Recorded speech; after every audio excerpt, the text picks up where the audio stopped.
Ners is the one and only journal indexed by Scopus in Faculty of Nursing, Universitas Airlangga. Okay, ladies and gentlemen, before entering the main event, let's start this event by singing the anthem, Indonesia Raya, and also the Airlangga hymn. We would like to ask you all to head up while the anthem and hymn are played.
Okay, ladies and gentlemen, now we are entering to the opening remarks. We would like to invite the Dean of Faculty of Nursing, Universitas Airlangga, to give the first speech and then officially open this event. Please welcome Professor Dr. Ahmad Yusuf, SKP MKes.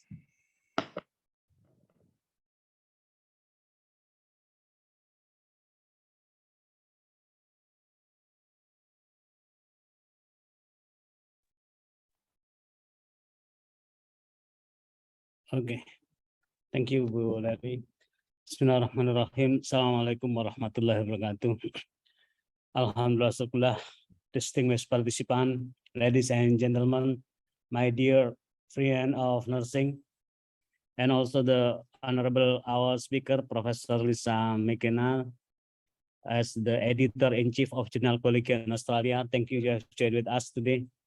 Professor Nur Salam, as the executive editor of Jurnal Ners, and also Pak Ferry, MSc PhD, as the editor-in-chief of Jurnal Ners.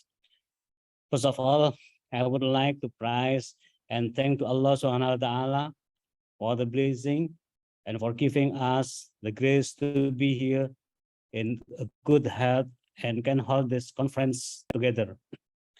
Secondly, it is a great privilege and honor for us to welcome all of you. Thank you for your participation and support for the webinar of Jurnal Ners.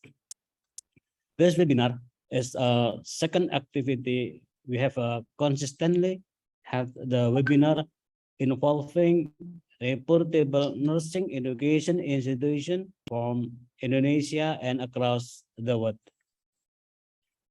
Journal of Ners, as one of the scientific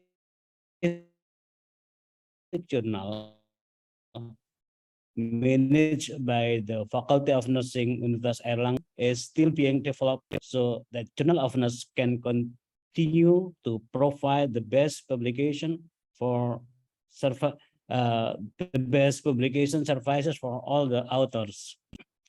Therefore, I always thanks to author of the Journal Ners who have entrusted their article to be published in our journal.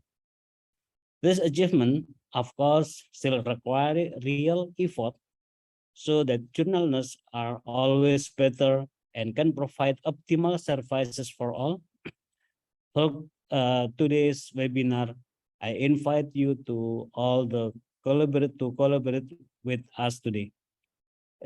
Diversity of article in journal is very necessary. Variation from various background and research content can enrich knowledge, especially in the field of nursing. It will be very useful if the research from all this author can be useful for nursing science. Thank you for participating. I hope this event can be beneficial for all. And thank you. I think it's enough. Assalamualaikum warahmatullahi wabarakatuh.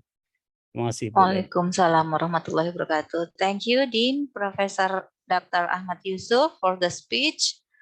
And ladies and gentlemen, we are believe that this event today can be held because of the blessing from the God. So let's pray and praise to the God who has been giving us guidance and mercy. Pray based on individual beliefs begins.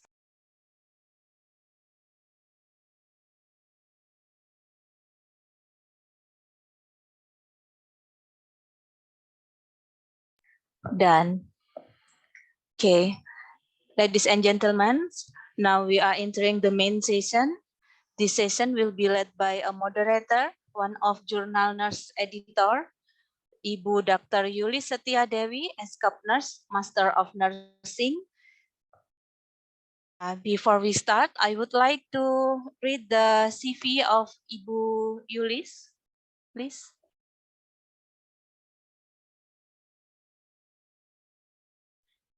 Okay, Ibu Yulis is a senior lecturer in Faculty of Nursing, Universitas Airlangga, and also now as head of Advanced Nursing Department in Faculty of Nursing, Universitas Airlangga.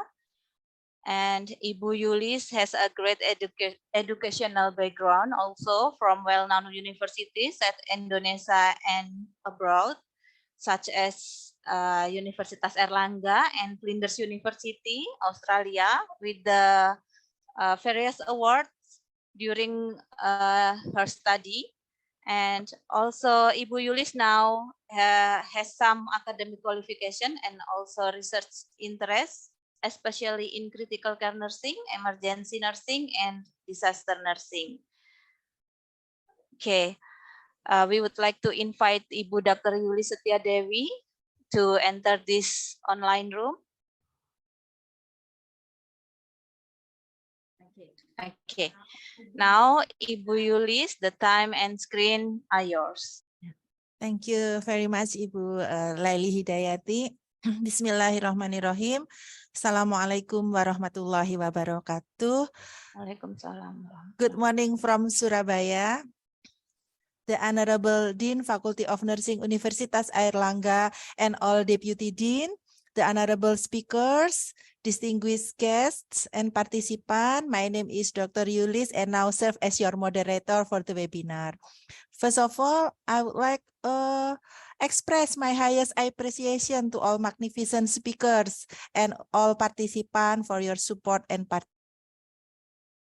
Now we will have three speakers, Professor Lisa McKenna, who will have deliver topic about managing high quality articles and at Internasional reputable journal, and also Professor Dr. Nur Salam, who will deliver topic about basic concept of publication. And the last but not least, Ferry Effendi, PhD, will deliver topic about standing position.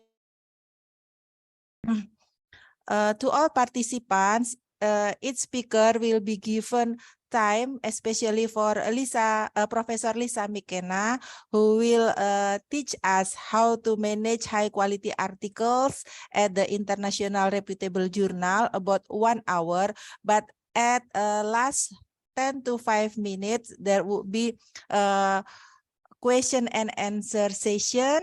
And to all participants, we invite you to raise questions on the chat room and also may raise hand on the Zoom screen. Beginning the session, I will invite again Prof. Lisa. Good morning, Prof. Lisa. Selamat pagi. Selamat pagi, Ibu. How are you today? I'm very well, thank you. Okay. Before the session is started, I would like introduce deeply about the first speaker. Prof. Lisa McKenna is Dean of the School of Nursing and Midwifery at La Trobe University, Australia. Prof. Lisa has extensive experience in teaching undergraduate as well as postgraduate health professionals. Prof. Lisa also research and published extensively in educational research in nursing, midwifery, and health professional, in particular in the areas of interprofessional education. Professor Lisa, now editor-in-chief for the Collegian Journal from Australian College of Nursing, and the role of Prof. Lisa in the Journal Ners is International Advisory Editor, as well as the editor of Jurnal Ners. We have close relationship with Prof. Lisa because Prof. Lisa also become the adjunct professor at the Faculty of Nursing, Universitas Airlangga from 2019 until 2020. But we have like a family, right, Prof. Lisa? We take and give each other and improve our university together. At the webinar, Prof. Lisa will have topic again, managing high quality articles at the International reputable journal. And please give attention to this topic because this topic is very important, and also Professor Lisa will guide us how to manage high quality articles. Your time will be around 50 minutes, Prof. Lisa, and then at the end there will be question and answer. Are you ready, Professor? I am. I will just share my screen. Okay, thank you. Ladies and gentlemen, please welcome Professor Lisa McKenna, Editor-in-Chief, The Collegian. Thank you, Bu Yulis, and thank you for inviting me to speak today. I really love talking about publishing, and I enjoy publishing myself, but I've learned a lot. I've been the editor-in-chief of Collegian since 2014, and over that time, the journal has increased substantially in its rankings and impact factor, and we've worked really hard to do that. And so today I'm going to share with you some of the things that I've encountered and ways in which we've worked to really build the quality of the journal. And I have to tell you that at the end of this year, I'm actually stepping down to let somebody else have a go at being editor-in-chief. I think it's good to have some new people coming in and sharing their experience and doing new things. So it's been a real privilege for me to be able to be the editor-in-chief of Collegian for the last 9 years. So I've been asked to talk today about managing high quality articles in international reputable journals, and hopefully that this will generate some conversation and questions at the end. I think one of the challenges for all of us is to build our journals, to get the volume of manuscripts through that we can be selective about what we publish and what we don't publish. And so I'll talk about some of those things along the way.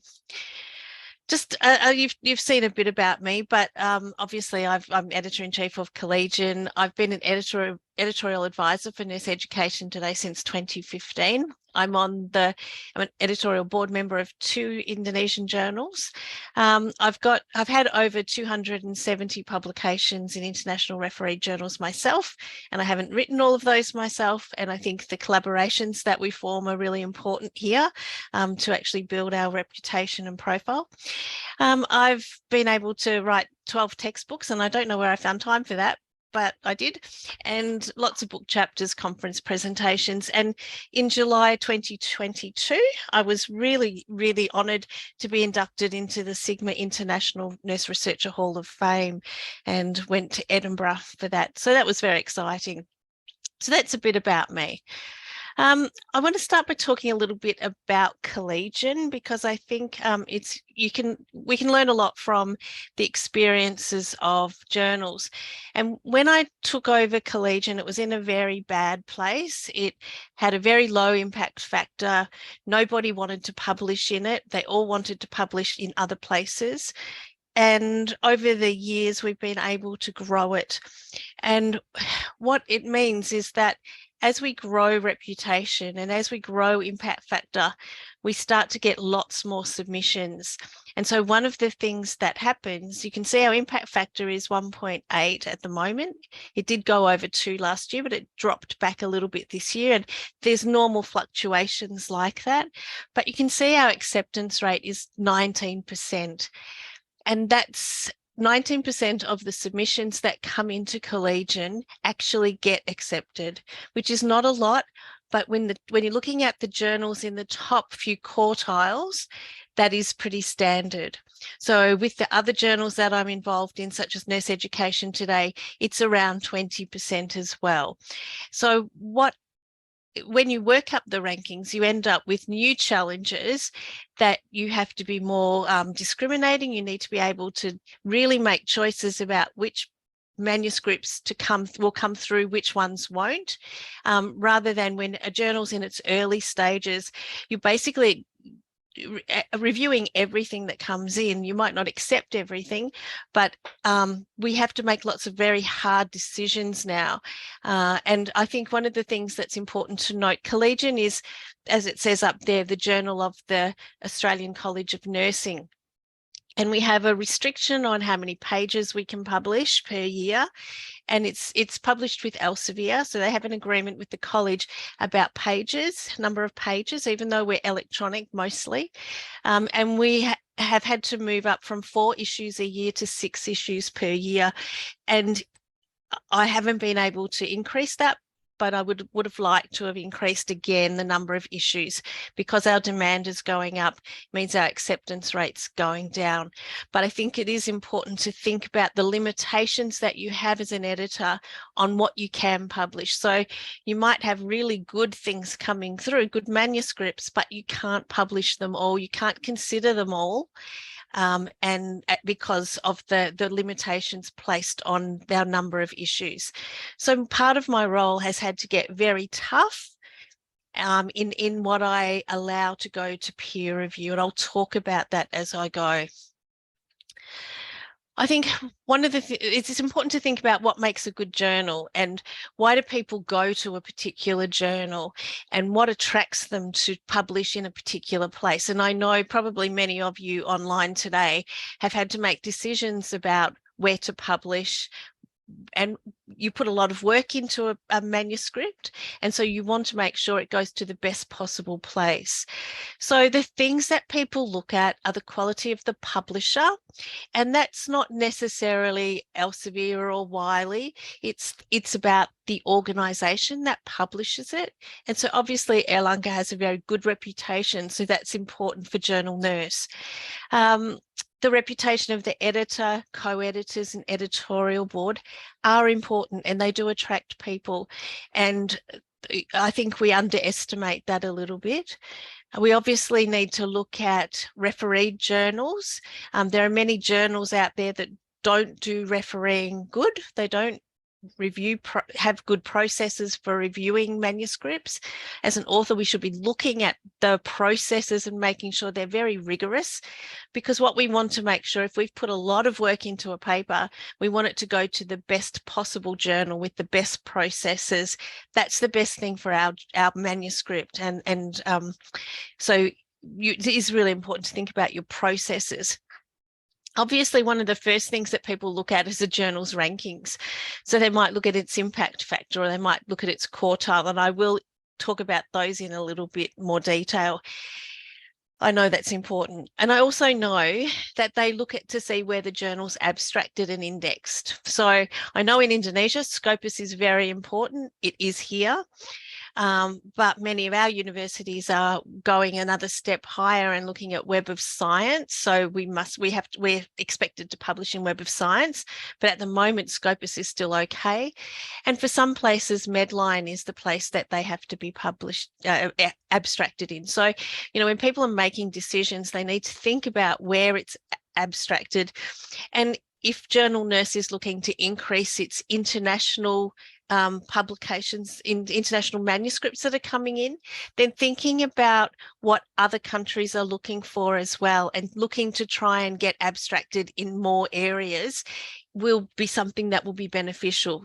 For example, Web of Science, if it was Web of Science listed, I would be attracted to it. So those sorts of things, if you're looking to bring in more international authors, and that would be a fantastic thing if you were. Also, we need an author will think about what does that publication mean to their own profiles within their university or their group's profile or the organisation's profile. And so we need to think about, as we're writing, what's expected in my university, what's going to do best for my own profile. And I think it is important to think about personal profile. So these are all things that influence what makes a really good journal choice for an author. I did talk about impact factor, and most people probably understand, but I thought it was worth talking just a little bit about what an impact factor is. And even though it's probably not the best way to look at a journal, people still tend to look at impact factor as a measure. So it is important to talk about. It's actually a very simple measure, and in some ways it doesn't really truly reflect what a journal does, and it can be worked as well. So basically an impact factor is a measure of the average citations of articles compared to the total number of articles that journal publishes. And it's usually done over a 2-year period. So if we're looking at 2021, for example, we look at the number of times an article, or the number of articles published, no, the number of times the articles published in 2019 and 20 were cited by index journals. And remember, we're only talking about index journals there, so it may not truly represent it. And the total number of items that journals published between 2019 and 20. And so they do a quick calculation of A over B, and that's your impact factor for 2021. So we can see there's a bit of a lag time as well, because if we're looking at 2021 impact factor, we're actually considering the papers that were published in 2019 and 2020. But it's a very simple measure, and it's probably not the most robust. There's not a big calculation behind it there. Just a bit of a ballpark for when we're looking at impact factors. So the highest nursing journal has for a long time been the International Journal of Nursing Studies, and its impact factor, its 2021 impact factor was 6.612. So for nursing, that's really high. But if we compare that to other disciplines that have been publishing for many more years, you can see the Lancet is 202.731. The New England Journal of Medicine is sitting at 176.079. And other allied health journals are roughly around the nursing area. But it's important also that not all journals have an impact factor, and many of the Scopus listed journals will take a while to develop an impact factor, and it takes time and years to get to that point. So not all will have impact factors. But you can see that, you know, we're a long way off medicine or the top medical journals, but we have seen a very a regular increase year on year in the impact factors. We know they're going up. And the reason why they're going up is there's more people publishing, more people citing papers. And, you know, we've got lots more nursing research that's happening. So we'll always see that those will continue to grow while that's happening. The other metric that is very commonly used is a very simple one, but it is actually based on the list of journals according to impact factor, and the top 25 are considered to be what we call Q1. The second 25 are considered to be Q2, and so it's broken up into 4. And the top 25%, or the Q1 journals, are those that are the most prolific. They're the best ones to publish in. And so people often look to publish in Q1 journals as well. The prestige is there, and they're the highest ranking ones.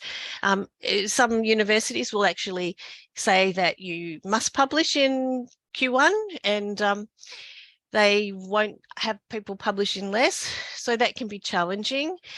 In my university, there's a preference for people to publish in Q1 journals, but if we can argue a case as to why another journal is better for that particular paper, we can do that. And I think in nursing, that's quite important, because a lot of the journals that we might want to publish in, because that's the best audience for our work, are not in Q1 journals necessarily. So it's about how you make that case. So there's lots of other metrics, but these are the most common that we'll come across.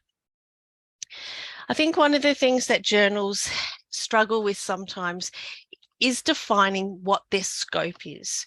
So those journals that can be very clear about what their scope and their purpose is will do better, because authors understand what they're about and what they publish.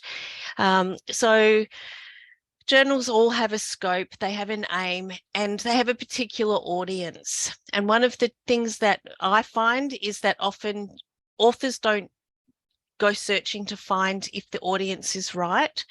So for my journal, predominantly the readers of my journal are based in Australia. And that's because it is the college journal, and probably Journal Nurse, most of the readers are in Indonesia. So thinking about the audience, when people give me a paper that's it's a study that's done, for example, in Turkey, and the relevance isn't there for Australian nurses who would be reading my journal, I won't consider something like that. So I have to be clear about what my journal scope is. And I'm not necessarily sure that we do, but I'll let you see that in a moment. But I think it is really important for a journal to be clear about what its purpose is, what its scope is, what it publishes, what it's aiming to do, and predominantly trying to work out who is the audience of the journal. Is it Indonesian nurses, or is it nurses internationally?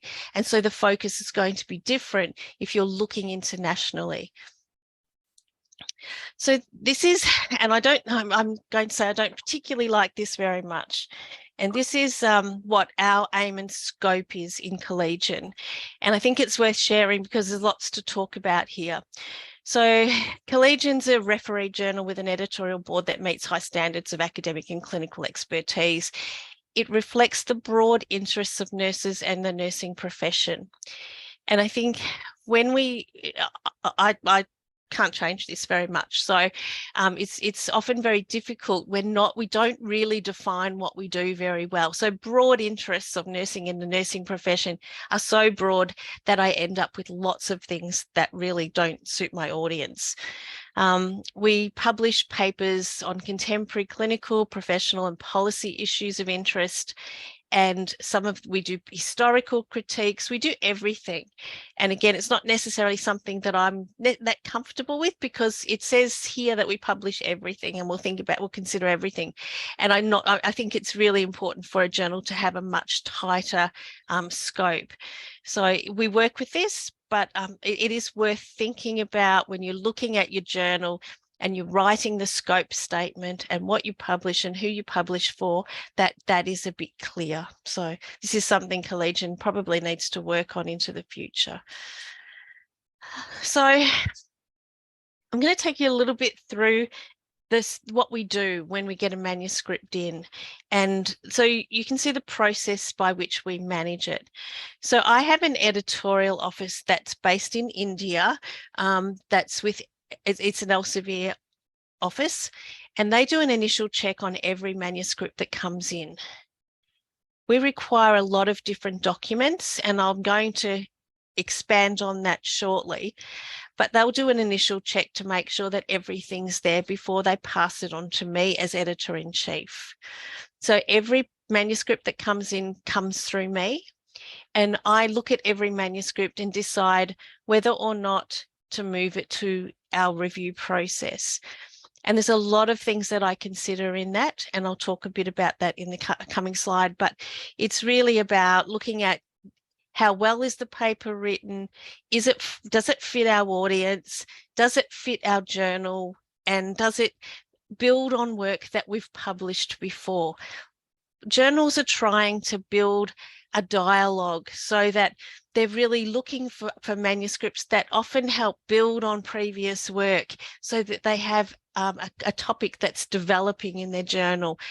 And from an author's perspective, that's often hard to see, because an author is only looking at their own paper. But as an editor, how does this paper fit with our bigger agenda? How does it fit with what we're trying to do? Does it further the knowledge that we're trying to create? So there's a few things I need to consider at that point. If I think the manuscript is worthy of going through the review process, and for us to think about considering, I will send it to one of our editors. So I have a team of editors that works with me, and they handle the process of the reviews. All our manuscripts are subject to double-blind review, which means each manuscript has a minimum of 2 reviewers. The reviewers do not know who the authors are, and the authors do not know who the reviewers are. There are a few journals now that have an open process where the authors are known to the reviewers and the reviewers' names are made public to the authors. And so that's called an open review process. The journals that are doing open review are struggling to find reviewers that are willing to have their identities disclosed. So most journals in nursing are still using a double-blind review process. So once the manuscript's gone out to reviewers and they've made recommendations, the editor who is handling, or the handling editor for that paper, will make the final decision. If it's clear what the decision is from the 2 reviews, they'll make that final decision. Sometimes we get really odd things. So we'll get one reviewer who says accept and the other who says reject. And then the editor's left to make a decision. In those instances, we will generally make a judgment. If we think that the paper is really flawed, the editor will reject it. If we think that the reject was unfair, or then we need a 3rd reviewer, we will go out to a 3rd reviewer. It's quite common now that reviewers are hard to find, and all journals are struggling with their review process, because even though people are writing a lot, they don't want to be reviewers, and that's a huge challenge that we're finding. If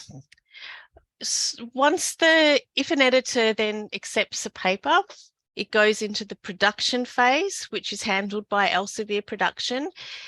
They do a copy edit, and I actually check off the copy edit for each paper. And that's because I feel that adds to the quality of the final product. And I think it is important for us to think about, as editors, an author has entrusted us with their really valuable work. And so for us to finalise a very quality publication at the end is something that we should be working towards. If an author has a bad experience, the quality of the publication doesn't look good, or there's errors in it, then they're not likely to come back and publish with us again. So we really want to make sure that they have a quality manuscript at the end of it. And many of them are putting them into PhDs as well. So, the quality needs to be really, really something that we focus on. So I said at the beginning that when a manuscript comes in and it has its check, it's got through the technical check to make sure all the things are there, I have to make a decision. And so these are some of the things that I have to decide on. So I look at the author guidelines. Has the author followed the guidelines correctly? In many cases, they haven't. They haven't read them, or they haven't interpreted them properly. And so I won't send it any further. I'll just reject it there. We always look at the level of English language, and if we believe that the study's a really good one, but the English language needs attention, I will send it back to the author and ask them to get an English language check. But it will depend on the quality of the research then. Is the topic relevant to the journal's readership and audience? That's really important. And as I said earlier, we define who our primary audience is. And for my journal, it's a little tricky because, yes, it's Australian nurses, but it's also international nurses. So for me, I have to maintain a balance between international and Australian. So I have to give my Australian audience content that is international in focus but relevant to their work, and vice versa. So the Australian content needs to be relevant to the international audience. It does make a journal like Collegian quite difficult to manage. I also look to see if it builds on work that we've published before, and whether the authors have cited that. And it's not because I want the citations, it's because I want to know that they've actually looked at our journal and they're familiar with the work that we do and what we've done before. At the last issue of every year, we have a special issue. And a couple of years ago, we had workplace violence as our special issue. It was very popular. We find that our special issues are cited really well. But since that time, I've had a number of submissions about workplace violence that haven't picked up on any of that work in that special issue. So it's made me think that the authors are not really familiar with the dialogue, with the discussion that we're trying to generate in the journal, and that we're trying to build on previous work. So that's something that is important for any author, is to really look at what that journal's been publishing in your area before, and that you understand what they're doing. Does the work present something new or innovative? All journals are looking for new content, something that's innovative, something that's going to attract interest, that their readers are going to want to read. Remember that, and I think it's hard, even when I had my author hat on, I just want to get my work published. I'm not always thinking about who's going to read that work, but we do need to have that thought. Who do we want to read this work? We do want them to read our work, to use it, to cite it. How do we think about that? So if we have a piece of work, we need to emphasize the new or the innovative in that work. And there's usually some angle you can find there. We always look to see if we publish something similar, and particularly in recent years. So there are topics, and I think workplace violence is probably one of those. There's a lot of literature around at the moment about workplace violence in nursing. And so I would have to look at my recent literature to see if I published anything that looks the same, might not be different. So I do take a look there. Obviously, we do a plagiarism check with every manuscript that comes in. And people say, well, and I often have my editors say, so what percentage is normal? What can I accept? What can't I accept? It doesn't come down to the percentage, but a high percentage should alert you to problems. So if you're looking at a plagiarism check and you've got a high percentage, you need to go and look at the work. Sometimes it's just words that are scattered, so that's okay. But sometimes it's whole chunks of text. There might be a whole paragraph of text that's copied, and that cannot be tolerated. So I often get papers where there's big chunks of text and I have to reject it straight away.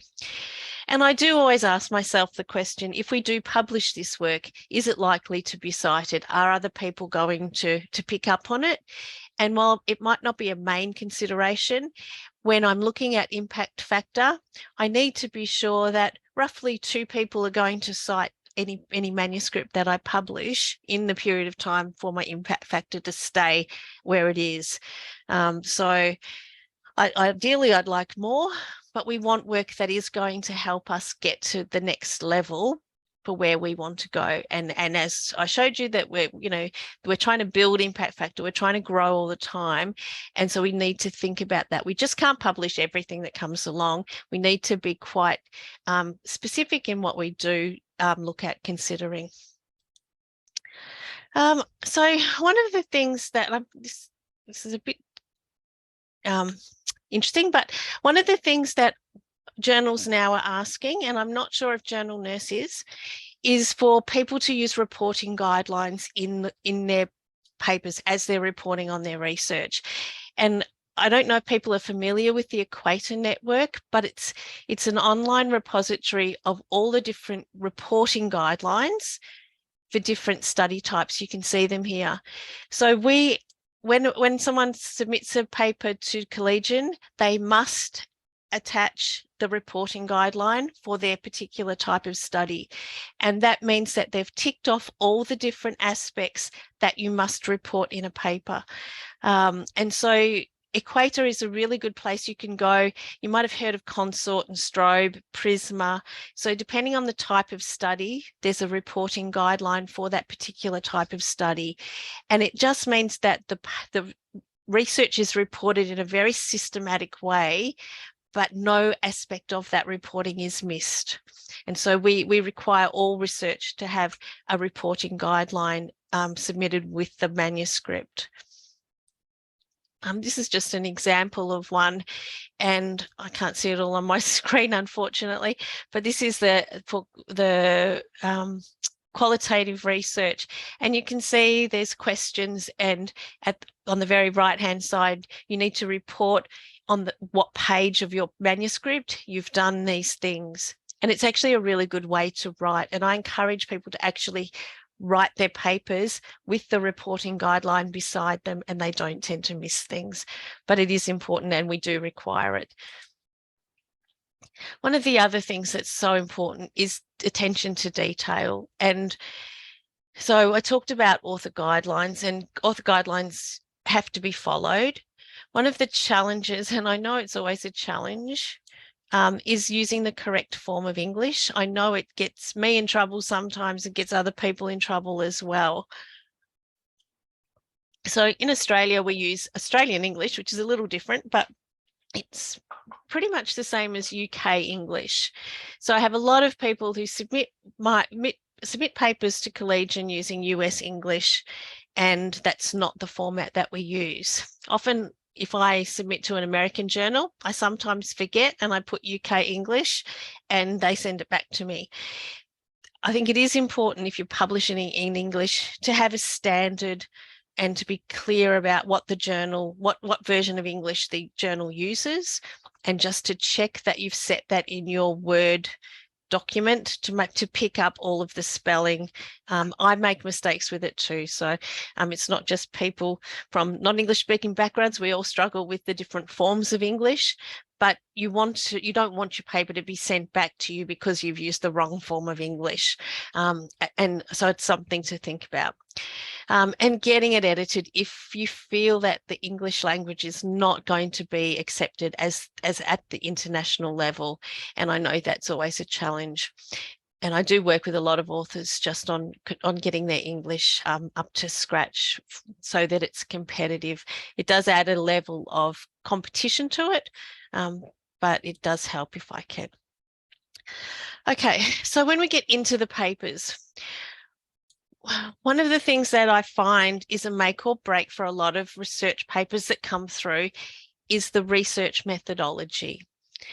And many, particularly in qualitative research, there's not a lot of depth to the methodology in the manuscript. And the methodology is what guides the whole research process. It's the philosophy underpinning the research. And for a lot of qualitative researchers, this is where their papers don't get accepted. It's important to remember that research methodology isn't the same as research methods. So when I look at a paper, I look at the methodology, and I want to make sure that clearly there's a research aim or question. And that sounds really obvious, but I get many papers where that's not clear what the aim of the research was or the research question. And so the paper, what follows doesn't have any structure to it and doesn't appear to answer anything. The study should have a well-described research methodology, and it should draw on the appropriate thinkers in that field. So, for example, I get lots of papers that say they're phenomenology, but there's nothing written about whose branch of phenomenology, how phenomenology informed the data collection, how it informed the analysis. So the methodology should be able to be seen throughout the whole research process. And so sometimes that's a real drawback when we find qualitative papers don't necessarily have the research methodology. It's not sufficient to say this was a phenomenology, because there are different branches, there are different schools of thought on phenomenology, and I need to know whose branch of phenomenology informed your study. Just by saying it was phenomenology with a lived experience isn't sufficient. So the methodology has to be appropriate to the research aim, to the data collection methods as well, and to the analysis. And I need to see something about sample size. So if we're talking about a qualitative paper, we probably used to talk about data saturation. The idea now is around information power. And that concept of information power is starting to gain momentum as a way of being able to justify the number of participants that you had in a qualitative study. In a quantitative study, you should have done a sample size calculation and then justified your sample according to that. Now, you might not have met the calculated sample, but you need to actually say why you haven't done that.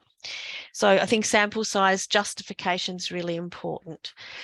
Data analysis, I don't want to just see something that says thematic analysis. There are so many different ways of doing thematic analysis, and they're all informed by different theorists. It's about whose theory, whose approach to data analysis did you use and why. So just the research methodology needs to filter throughout, and that the conclusions in the study are appropriate and not conflated. What I mean by that is that they're just presenting what's in the data. Sometimes I have conclusions that are drawn that you can't see how it emerged out of the data. It's like, we found this and it's going to change the world, but actually that's a bit overstated. So it's really overstating findings is not appropriate. You can really only make conclusions that are relevant to the findings that you've actually had. So you can see, I spend a lot of time on papers looking at all of these things, and it's all about the quality of the papers that come through. And sometimes when I review for probably about another 40 journals at different times, and these are the sorts of things as a reviewer that I'm looking for as well, and I will ask an author to put in. So it's not just about me, the editor, it's also about the quality of reviewing. And so if you're a reviewer, these are the sorts of things you should be looking for if you're going to really do your job well and to promote the quality of the journal. This is a little bit more of the same. So methodological understanding. So philosophical foundations are important, particularly if we're presenting qualitative or mixed method studies. They're often overlooked, and that weakens the quality of the study, but they have to be justified. So mixed methods, there's a lot of different theorists around, and so a lot of people use Creswell's work. There's a lot of more recent approaches to mixed methods that you need to be able to ground that in somebody's work. If I'm seeing a mixed method study, I need to see where the synthesis is happening and how that was done. It's not just doing a qualitative and quantitative bit, it's actually the mixing of the methods and somewhere in that process. So how the study's philosophical foundations were developed should be evident in the study design, the data analysis, and in the reporting of your findings. I've got a slide on mixed methods. So I am a bit passionate about mixed methods and the way mixed methods are being done.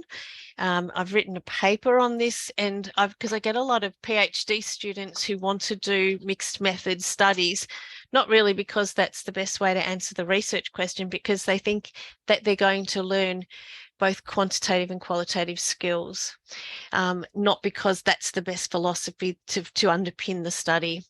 And I think it's important to think about, when we're looking at mixed methods, we're looking at the underlying philosophical frameworks.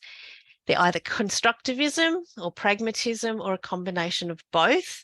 And I do like to see either one of those embedded in the study design.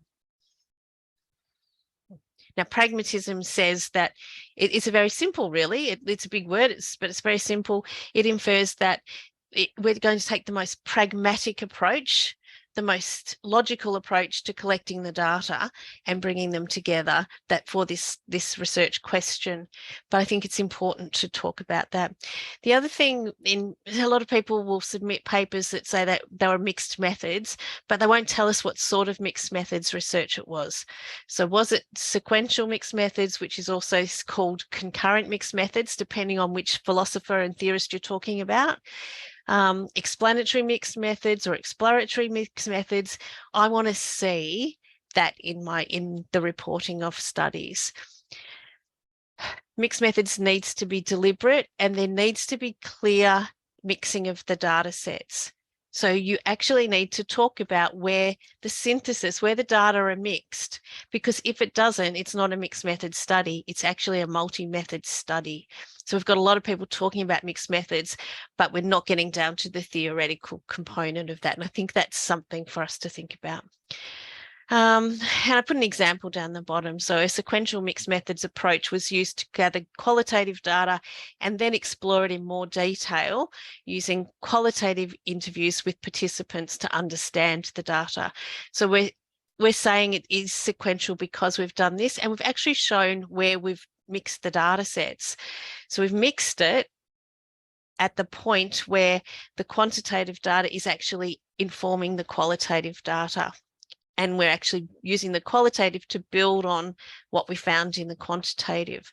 So there has to be some connection or it's not mixed anymore. Okay. So when it comes down to study design, the study design should align with the research methodology. So the data collection methods should follow the methodology. It should be appropriate, well described, and also sufficient to answer the research question. Again, something that is as a reviewer, you need to be thinking about this. Have they chosen the right approaches to answer the research question? Does it all fit together in a nice little parcel that goes from step to step that's connected? When it comes to data analysis, we need to look at the method that's chosen. It should be described. So I often get people say we did thematic analysis or we did content analysis. Well, that for me doesn't tell me exactly what they did. There's a whole lot of different ways to do thematic analysis, and there's even more ways to do content analysis. What we need to be really describing is whose approach we used and what steps were there. So what were the steps that were followed in the data analysis? It's not sufficient to say that you just did thematic analysis. You need to actually describe each step that you did and why. So I often send papers back when I'm doing review to get authors to put in the detail of the data analysis. Whenever you're reporting on research, you should be able to, another person should be able to pick it up, do the same research and roughly come out with the same findings. So you need to describe it in enough detail that another person could pick it up and run the study themselves. I also need to see that there was sufficient rigor in the analysis. There is process in place that we worked in a team, we did separate data analysis, we came together to review the themes and consolidate them, or those sorts of things, but processes to make sure the findings are right and they're not just some ideas that came to the reviewers, the researcher's head.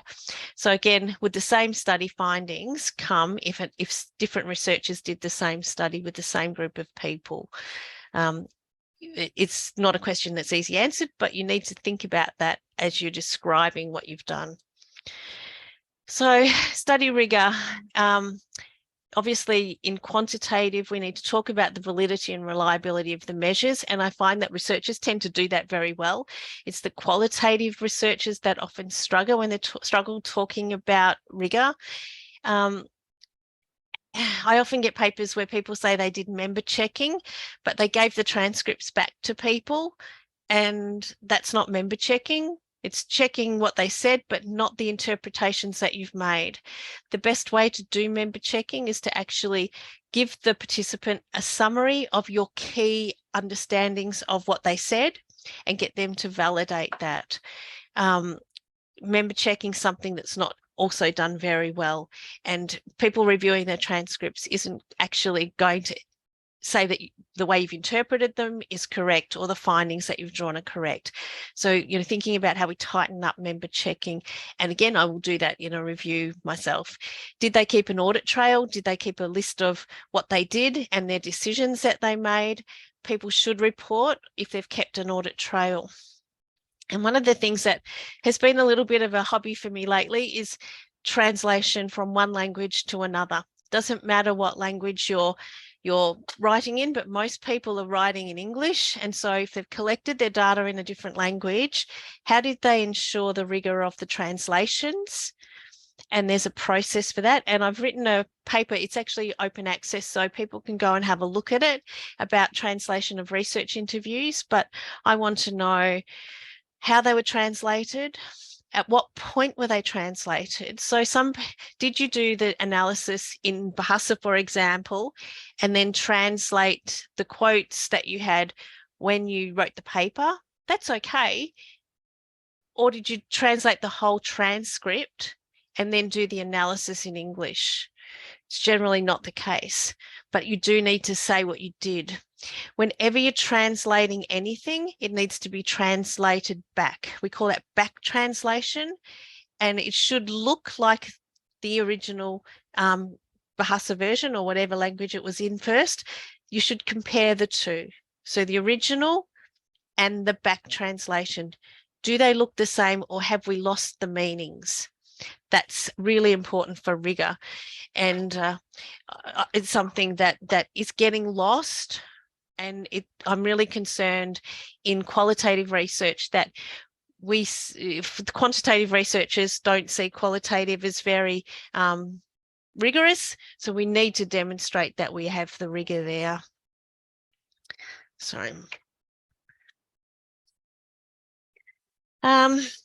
Okay. Ethical considerations. This is another thing I look for in papers. So people say, yes, we got ethics approval from this committee. That's fine. It doesn't mean that the study was actually conducted ethically. So I want authors to show me how they conducted their study ethically. So the editor needs to be able to show, to be able to protect the journal by knowing that the participants themselves were protected throughout. By publishing a paper, I take on board that the research has been done ethically, that it's been done correctly, but I don't want to see papers having to be retracted from my journal because somebody's made a complaint. It's not a good look for any journal to have papers retracted, either because of poor science, and I've done a little bit of writing around retractions as well, but I haven't put it in here, but also, you know, it's part of the journal accepting that paper, that they've accepted that it's been done ethically. So I need my authors to report on how participants were recruited. You need to tell me how you got your participants, and you need to demonstrate to me that you did that without coercing them to participate. I need to make sure that they provided informed consent and that they could participation was voluntary, that they weren't forced to participate. I need to know that you did it ethically, because even though you said it in your ethics approval, doesn't mean you actually did it. And one of the things that I find people put in this section is they say that participants could withdraw from the study at any time. That's actually technically not correct, because at any time could mean after the paper's published, which means you need to retract the paper. So if a participant says, you've got my quote in there, but I'm wanting to withdraw from the study, you actually have to withdraw the paper. What you need to say to people when you're recruiting them is that they can withdraw until the data are de-identified or until they're collated with other data. But too often I see people say that people could withdraw from the study at any time, and that's technically not correct. So we need to take care there and trying to feed that back to people. It's not appropriate. There is a point where they can withdraw, but once it's published, you don't want them withdrawing at that point, but you have said any time. And I also want you to tell me how you're ensuring confidentiality of participants when you're reporting findings, particularly in qualitative research where you're giving me their words. How are you making sure they're kept confidential? Are you coding their identity? Are you using pseudonyms or false names? And in quantitative, we say we de-identified and collated the data to protect participants. But I do want to see how you're protecting the participants at all times. And this is going to become more and more important as people start to challenge researchers. For me, it's always important that if I publish in a journal, that it's actually a member of the Council of Publication Ethics. And this is journals can be members of this organisation that seeks to promote transparency and best practice in scholarly publishing. And as I said, I think all authors should make sure that any journal they're publishing in are COPE members, and they will look very closely at the ethics of what they publish. And journals can become members. It's actually quite difficult to become members because you need to demonstrate a whole lot of best practice in the areas of content, your journal practices, the organisation that's running the journal, and the business practices around the journal. And there's a whole lot of criteria, but it is important that you consider COPE in all of this. And they actually run some amazing seminars that are really good to help researchers with the ethics around their publications. I think I'm going okay for time. Once upon a time, we used to publish any literature review, but now we don't publish narrative reviews, as you're probably aware. They have to have a systematic structure, and they have to follow an accepted approach such as JBI or Cochrane. They're reported against PRISMA reporting guidelines. There's a whole lot of different reviews now that are acceptable. So systematic reviews, scoping reviews, rapid reviews, and umbrella reviews, but they all get reported alongside the PRISMA reporting guidelines. And that's not just a matter of putting in the PRISMA diagram, the flowchart. It's actually the reporting should follow PRISMA. And that quality appraisal uses accepted tools. So pretty much with all of these now, we expect people to quality appraise the studies within them, and there are different tools you can use for that, such as CASP tools, or Joanna Briggs Institute have quality appraisal tools as well. Again, it's about the rigor and the transparency in the review that's important now. There's a paper we've written, and I just put it down there because I thought it might be of interest to people. It's actually had quite a lot of citations already. It was only published last year, but it's a checklist for improving scoping review quality and some of the things that you need to think about in reporting scoping reviews. We encourage people to use PRISMA as well, but this is just a paper we put together based upon our own experience of scoping reviews and trying to increase the quality of those. Authorship. I'm not going to go into authorship too much, but what I would suggest, if people are writing papers, that they sort the authorship out before they start writing, and that's who's going to be the lead author, who's going to really manage the process, and what order are the names going to go in after that. I'm not sure, you might be aware of the International Committee on Medical Journal Editors. They have established criteria on authorship, and these are really important. The reason why they're important is because occasionally journals get conflicts from authors who were named in the wrong place in a particular publication, and they're complaining. We won't fix it after the paper's published. So it ends up in arguments and fights between authors, and we don't want that to happen. So it is important to have the conversation before you actually submit a paper, and ideally before you start writing. To be an author, a person has to have significant involvement in the study conception or design, data collection and/or analysis and interpretation, involvement in drafting and revising the manuscript. They approve the final version of the manuscript, and they take equal responsibility for the accuracy and the integrity of the research that's being reported.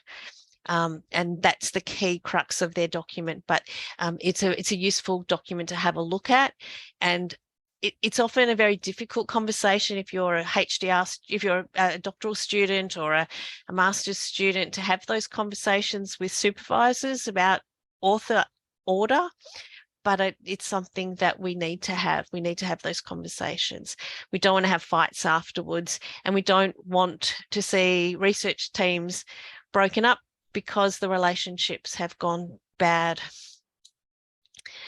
Authorship agreements are critical. So as I say, usually in principle agreements before you start writing, that it must be agreed to. Changes in authorship can be done by some journals. Some journals won't do it after it's published, but it requires signed documentation from every author, and it's very convoluted, takes a very long time to do. So it's good to get it right first up. If there's somebody who thinks they should be an author, but you don't think they should be an author because they don't meet the criteria, then that conversation needs to happen, and you can always acknowledge them in the acknowledgement section, but it does need to be sorted before, because afterwards it's too messy. Corresponding author needs to take responsibility for submission of the article and communication with the journal. They don't take responsibility for everything that's in the paper. The whole team takes responsibility for what's published. Okay, I'm getting to time. So the most common reasons that I decline papers, firstly, they don't conform to my journal's requirements. They might have a high similarity on plagiarism detection. The study might not be of interest to my readership. The English language might be poor and so not suitable for publication. The research methodology might be poorly described. There might be nothing new in the work. It might be a very specific study in a country and the findings aren't relevant or made relevant to an international audience, so that I can't see the relevance to my readers. And I need to think about my readers all the time. The authors fail to recognise or build on work that we've already published. And sometimes authors fail to update their manuscript format. When they're rejected from one journal, they just submit to the next. I think it's really good to recognise that all journals have their own guidelines and they're all very different. So if you have a manuscript rejected from one journal, you've got to go to the author guidelines for the next journal and make sure your manuscript conforms, because I just reject them. If they don't look like our format, I just reject them. And I know others who do. I think once you've got your paper published, and I think this goes for journals as well, it's in everybody's interests that manuscripts get cited. So we've got to actually tell people about them. Every manuscript's important to a journal's reputation and to the author's reputation. So we want to firstly encourage quality in international manuscripts, but we need to promote the work wherever possible. We need to encourage citations, as that's going to influence future impact factors. It's also going to influence the researcher's H index, which we haven't talked about. Many journals have social media links. So when you get a paper accepted, they give you these links to LinkedIn, Facebook, and Twitter usually. And a lot of authors don't utilize them, but they give you a link so you can share it. It's important to get your work out there so people know it's out there, and social media is where it's all happening. I tend to use LinkedIn and Facebook, but I tend not to use Twitter, and I predominantly use LinkedIn for my professional work. But we need to share our work. We need to, once we get it published, we need to be telling people about it. There's people who are very good at doing this, and you'll see that they have good H index. Their work is regularly cited because people know about it. And if we don't tell people about it, there's so much published. We can't know everything that's published across all of the nursing journals. It's impossible. So we need to see people promoting their work.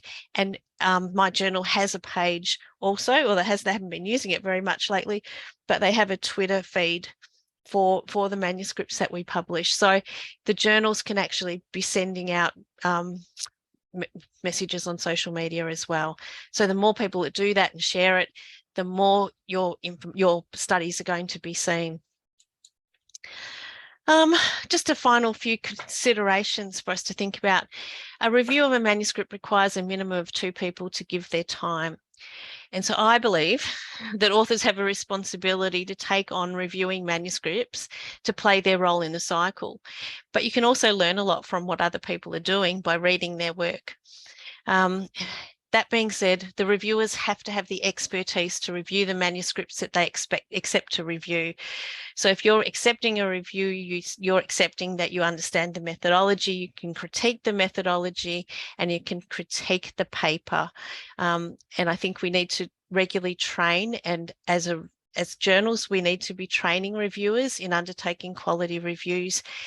And one thing that I do recommend for novice reviewers is to actually get some mentoring with 1 or 2 reviews. So a lot of journals are really happy for people to do that, for a reviewer to get a senior researcher to work with them on the first or second reviews, just to get a sense of what they should be looking for, the sorts of things they should be commenting on. And so I think mentoring in this space is something we need to really get on top of and do more of. Just a few references that you've seen throughout the presentation, and I'll say terima kasih and open for some questions. Thank you so much, Professor Lisa, for your very important topic and also useful for us in managing and also writing the article. Professor Lisa, on the chat room, there is 3 questions I noticed. First, from Dewi Mariam. I believe that she is in another part of the globe. She is far away from Indonesia. And the questions is, you said before that some international journal, but it is not indexed in an international database and has no impact factors. How do I find out and evaluate the journal's quality regarding the mixed method you have described? Is it possible if we do a qualitative study first to understand a phenomenon, then we do a quantitative study to describe the EFA and CFA of a model? The last question, there is 3 questions. I can see. I'm looking at this one. Yeah. And the last question, what is the strategy in answering question from reviewers so that my journal can be accepted? So there is 3 questions. Yes, I have these ones in front of me. Thank you for those questions. They're all really good. So there are other ways you can find out journal quality. There are journal citation indexes that you can get on the web. I would also look at the editorial board. I would look to see if it's in COPE. Just make sure that it's not a predatory journal. There's so many predatory journals out there that will take your work, take your money, and you'll never see your article again. And when you've put so much work into it, you don't want to lose it. So I think have a look at the editorial board, have a look at what they publish, look at the quality of the research that they publish. It is difficult in nursing sometimes because there are a lot of journals that are up and coming and they're getting into, they're not yet, they don't have an impact factor is what I'm trying to say. Ideally, they should be indexed in a database. I'd have to know why they won't. And I'd look at the organisation. So if you can't find like a university that's publishing it, who's publishing it, that might be something you need to question. And I think it's important for us to help journals that don't have impact factor, that aren't yet in international databases. We need to help them get there too. So I'm not saying don't publish there. You just need to be really careful about that. It's a legitimate organisation that's producing the work, or that's producing the journal. Regarding the mixed methods, is it possible if we do a qualitative study first? Yes. And then to use the EFA and CFA? Yes. Providing the data for the EFA and CFA are coming out of those interviews, then absolutely that's that synthesis. That's how you're using the mixed methods, and you can't do the EFA and CFA without that qualitative data. Then that's absolutely a mixed method. So that's absolutely fine. What is the strategy in answering questions for reviewers? So this is my problem, right? Don't always accept the reviewers' comments. Now, when you're doing a response to reviewers, a reviewer might be anyone you know. Ideally, you don't know them because there would be a conflict of interest. But It could be somebody who's very inexperienced at reviews and you disagree with what they're saying. That's okay. You need to thank them for their comment and say, and justify why you want to keep it the same. You don't have to change everything a reviewer says, because reviewers are like us and they will see it our way. And sometimes you've got a really good reason for doing something one way. So I think that's probably the thing, is that you're very polite. You don't get angry. I've had some reviewers that have got, some authors who've got angry with me for making statements. I'm quite happy if they're kind and they can justify why they've done it in a particular way. I'll go, okay, that sounds fine. They've justified it. But you don't have to make every change a reviewer says. They're suggestions to improve the paper. I think the strategy is just to work through each one bit by bit. So as you're probably aware, when you're doing a response to a review, it's good to put it in a table with the reviewer's comment down one side, your response in the next column, and the page number on your manuscript in the third column.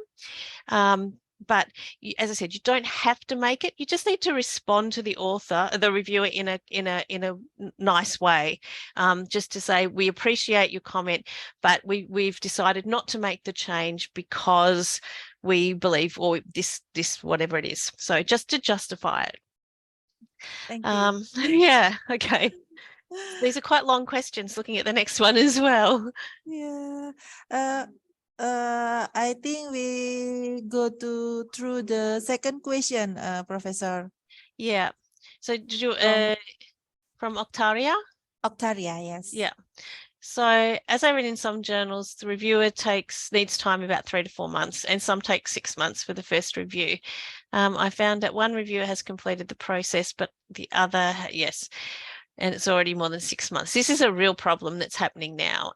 In cases like this, when authors keep asking, editors just reply to keep waiting because it's under review. This is a huge problem. Reviews are a huge problem across the world right now, not just in nursing, but in every discipline. And as I said, people want to write papers and they want them reviewed, but they don't want to review. Sometimes I've had one paper where I've asked 38 people, and I've had 36 people decline to review a paper, and that took 18 months. And sometimes we're very lucky. The first 2 people we ask will accept it, but behind the scenes, there's a lot of work happening. The editors trying continuously to find someone. So they're inviting people. First of all, they sometimes don't respond. So it's 2 weeks before you don't get a response. You move to the next person. Then hopefully someone does respond. It just keeps adding time. And I know it's extremely frustrating. If there's urgency about it, so for example, if you need it to graduate from a master's degree or a PhD or something like that, I would let the editor know that, because sometimes the editors can do things, but being an editor at the moment is really hard work because it's so hard to find reviewers. And I think so many people are publishing. That means we all need to be doing more reviews. And every day I get, 3 or 4 requests to review, and I can't do 3 or 4 a day. It's just impossible. But I do try to do my share. And I think it's really about educating people to do reviews so that they have the confidence to do it.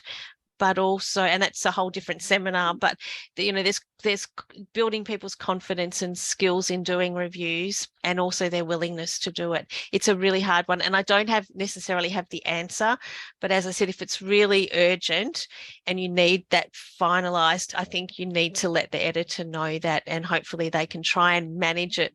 Sometimes I will try and get one of my other editors to be a second reviewer or something if something's urgent.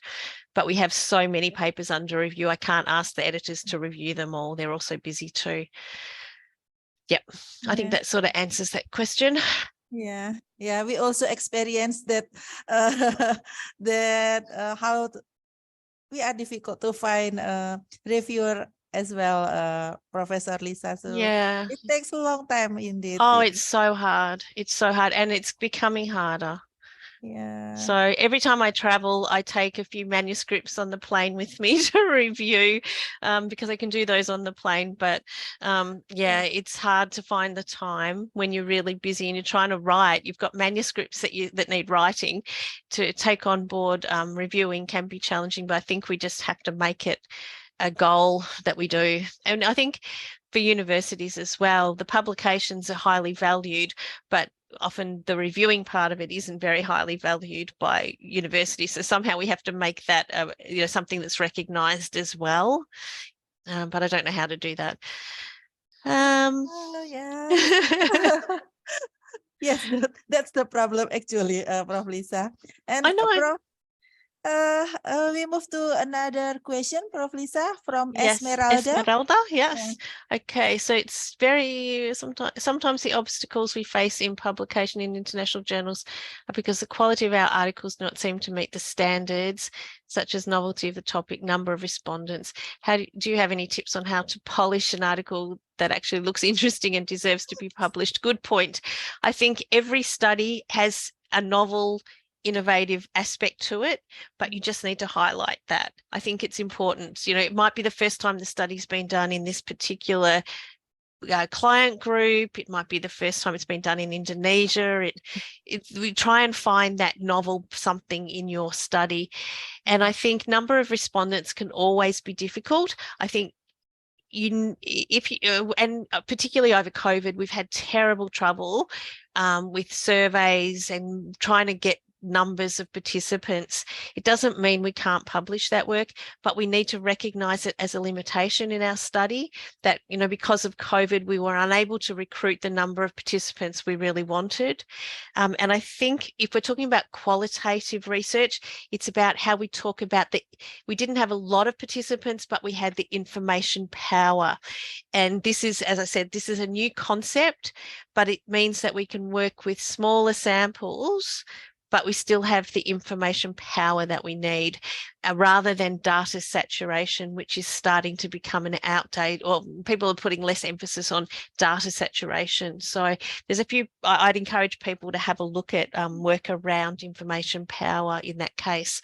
So I think, there have been really real challenges in how we've recruited for studies over COVID. And I think people just need to acknowledge that in the limitations.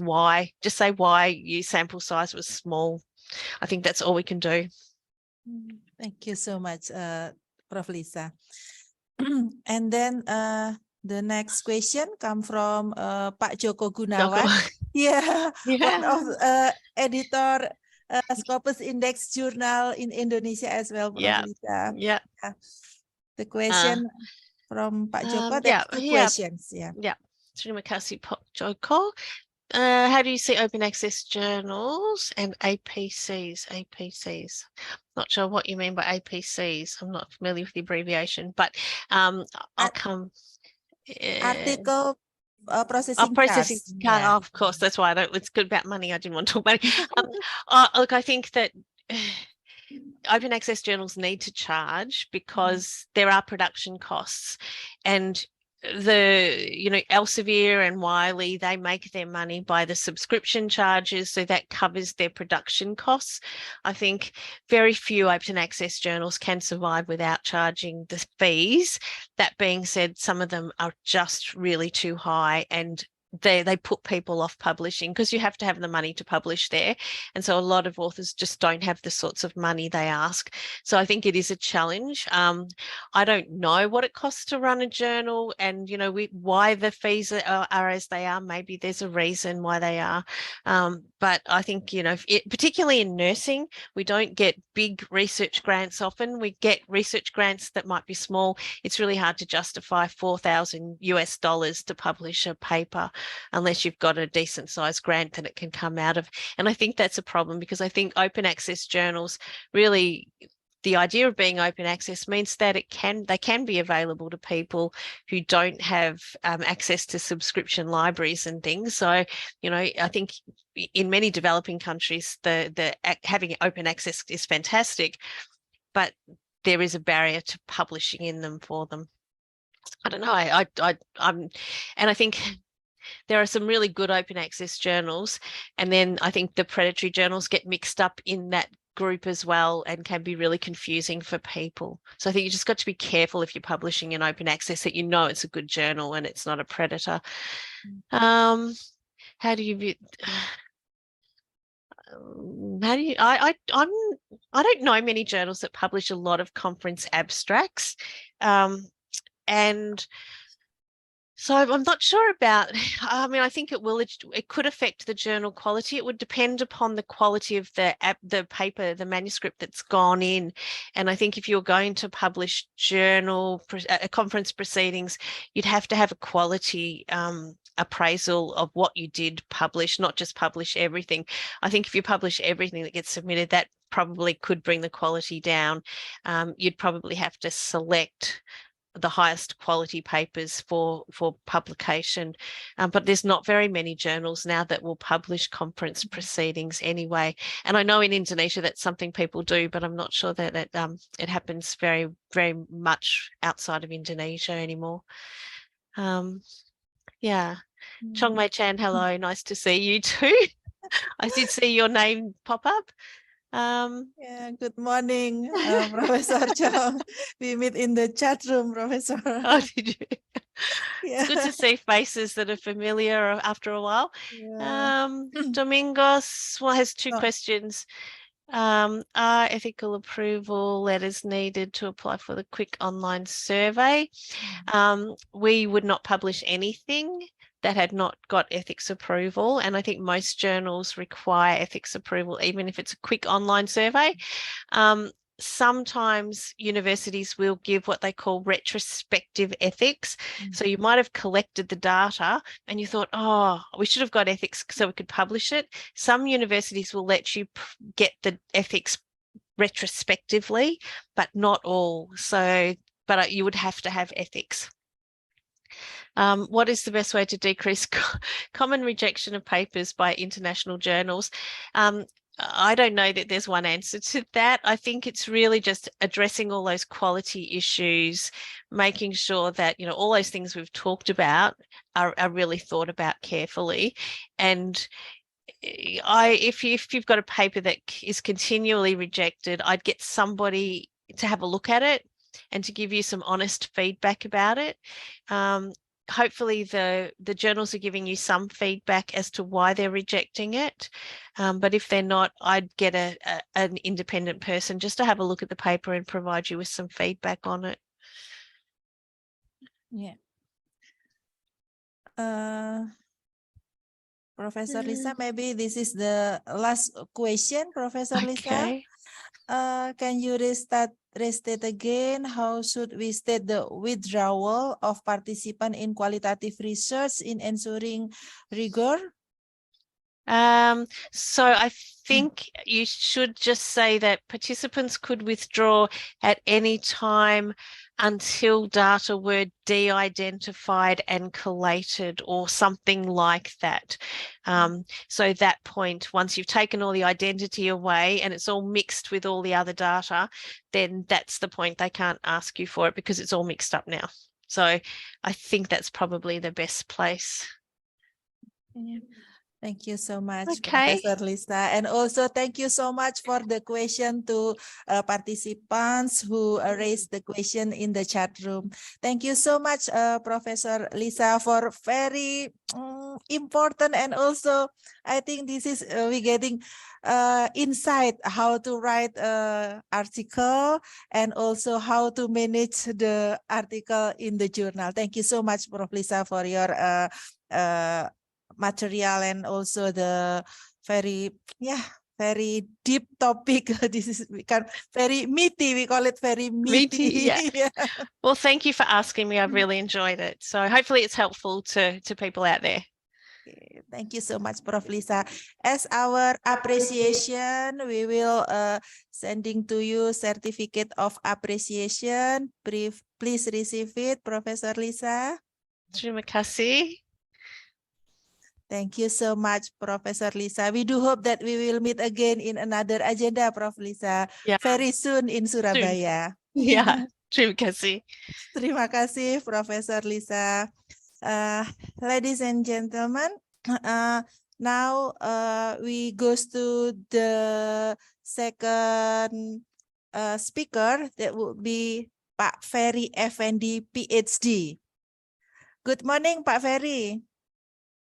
Yeah, good morning, Ibu Dr. Yulis. Thank you so much, Prof. Lisa. Ya, even Pak, Sama-sama, Pak Ferry. Ya, terima kasih. terima kasih, Prof. Lisa. Now the second session will be delivered by Pak Ferry Effendi, even he is the Jurnal Ners editor-in-chief, but now Pak Ferry not in Surabaya, right, Pak Ferry? You are in another island in Indonesia.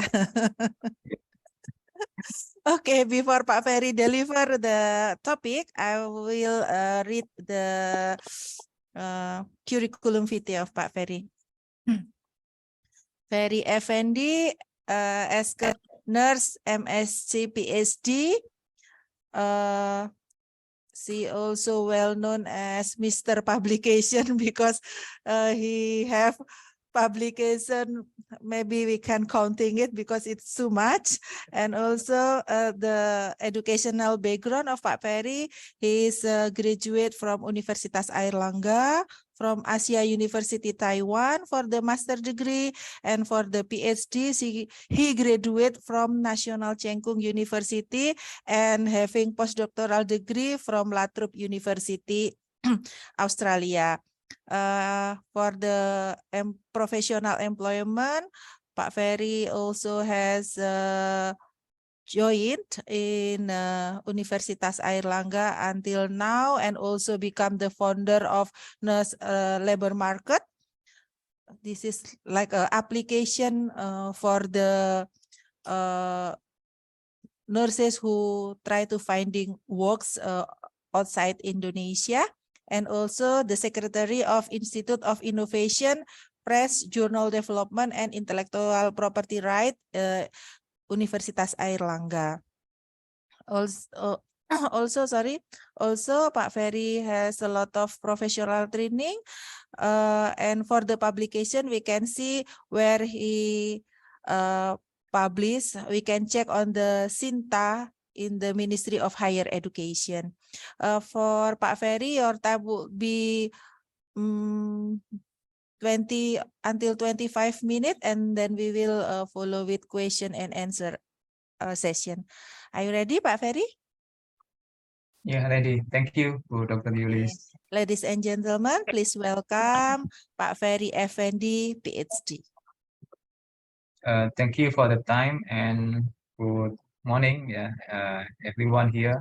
Honorable the Dean of Faculty of Nursing, Prof. Yusuf, and also distinguished speakers, Prof. Lisa McKenna from School of Nursing and Midwifery, Latrobe University, Melbourne, Australia.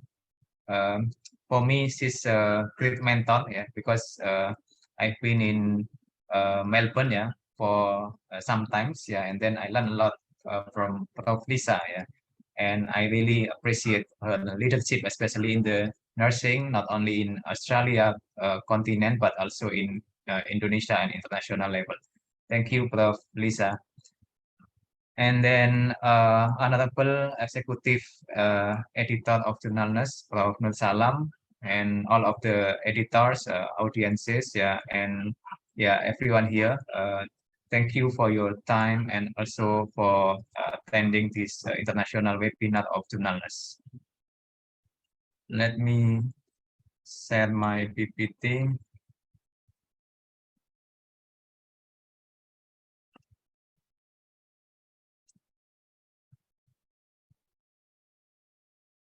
So this morning, I would like to share with all of you the standing position of Jurnal Ners, especially when we talk about the history and also the latest status of Jurnal Ners, including what is the scope and also the criteria that has been accepted by the Jurnal Ners regarding the articles itself. So about the Jurnal Ners itself, we we are scientific peer-reviewed nursing journal, yeah, that publish twice a year, yeah, especially in April and October, yeah. So I believe that most of the editors, yeah, are busy in these 2 months, yeah, especially when we are want to preparing, yeah, the latest issues, yeah, and also make sure that every articles, yeah, meet the journal guideline. And the publisher of our journal is Faculty of Nursing, yeah, Universitas Airlangga, and we should also acknowledge, yeah, the all of the founder, yeah, all of the founding father, yeah, and also founding mother, yeah, of our journal, yeah, including Prof. Nur Salam, Prof. Kusnanto, yeah, Prof. Yusuf, yeah, and yeah, everyone, yeah, on the board of the journalists, yeah. And the journalists also publish in collaboration with the Central Board of the Indonesian National Nurses Association. So we are very honored that we also can collaborate and also communicate with the INA, yeah, to encourage, yeah, all of the nurse researcher and also all of the faculty members of Indonesia to send the article to journalists. Yeah.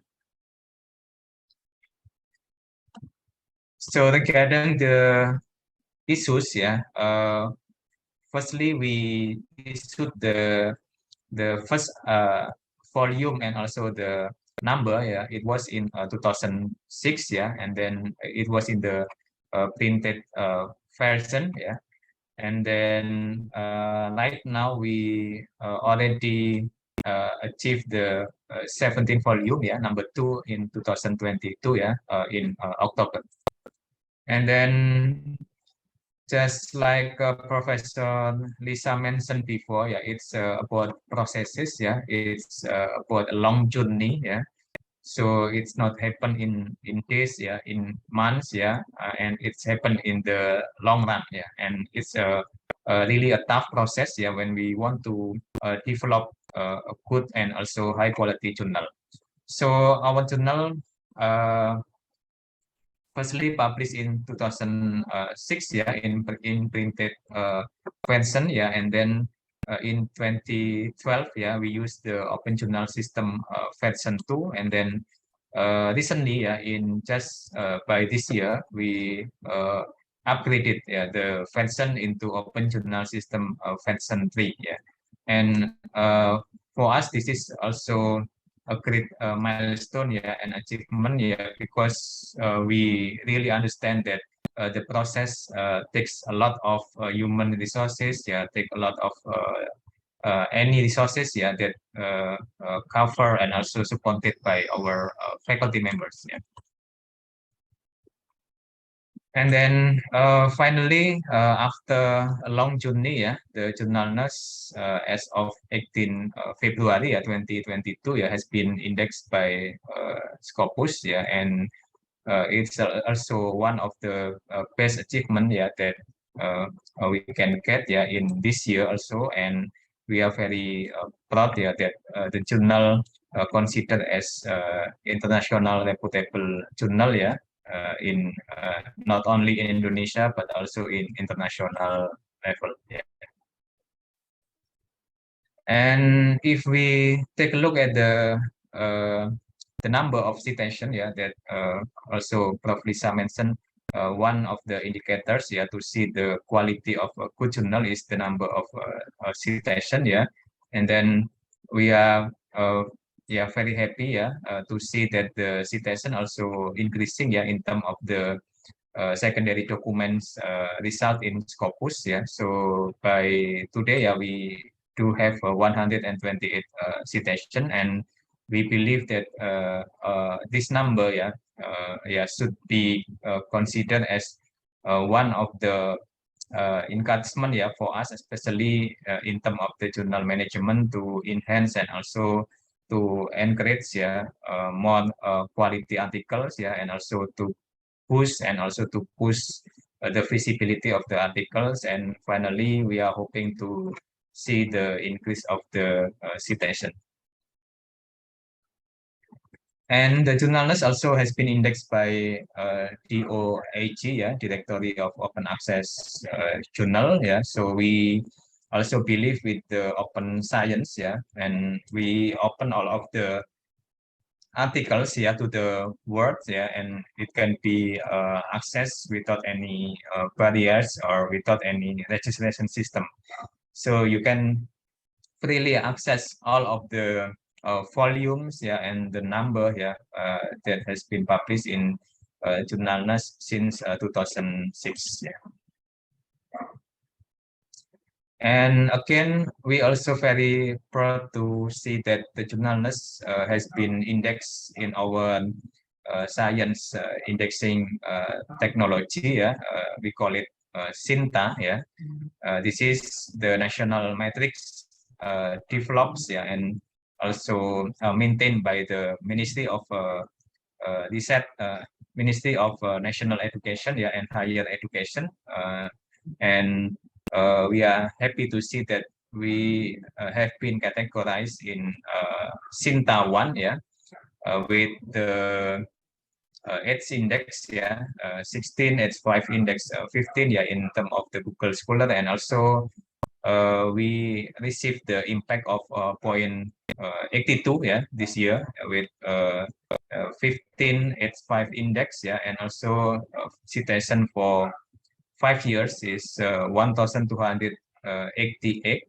yeah, and then the citation is 1,368, yeah. So you may find many information, yeah, on the SINTA platform, yeah, SINTA dashboard, yeah, and this is open data, so everyone may visit and also may look at the details, yeah, of its indicators, yeah, provided by SINTA, yeah. Also, if we look at deeply at the SINTA dashboard, yeah, the Jurnalness, here you can see detailed information regarding the printed ISSN, yeah, and also the electronic ISSN, yeah, and the subject area of the Jurnalness, yeah.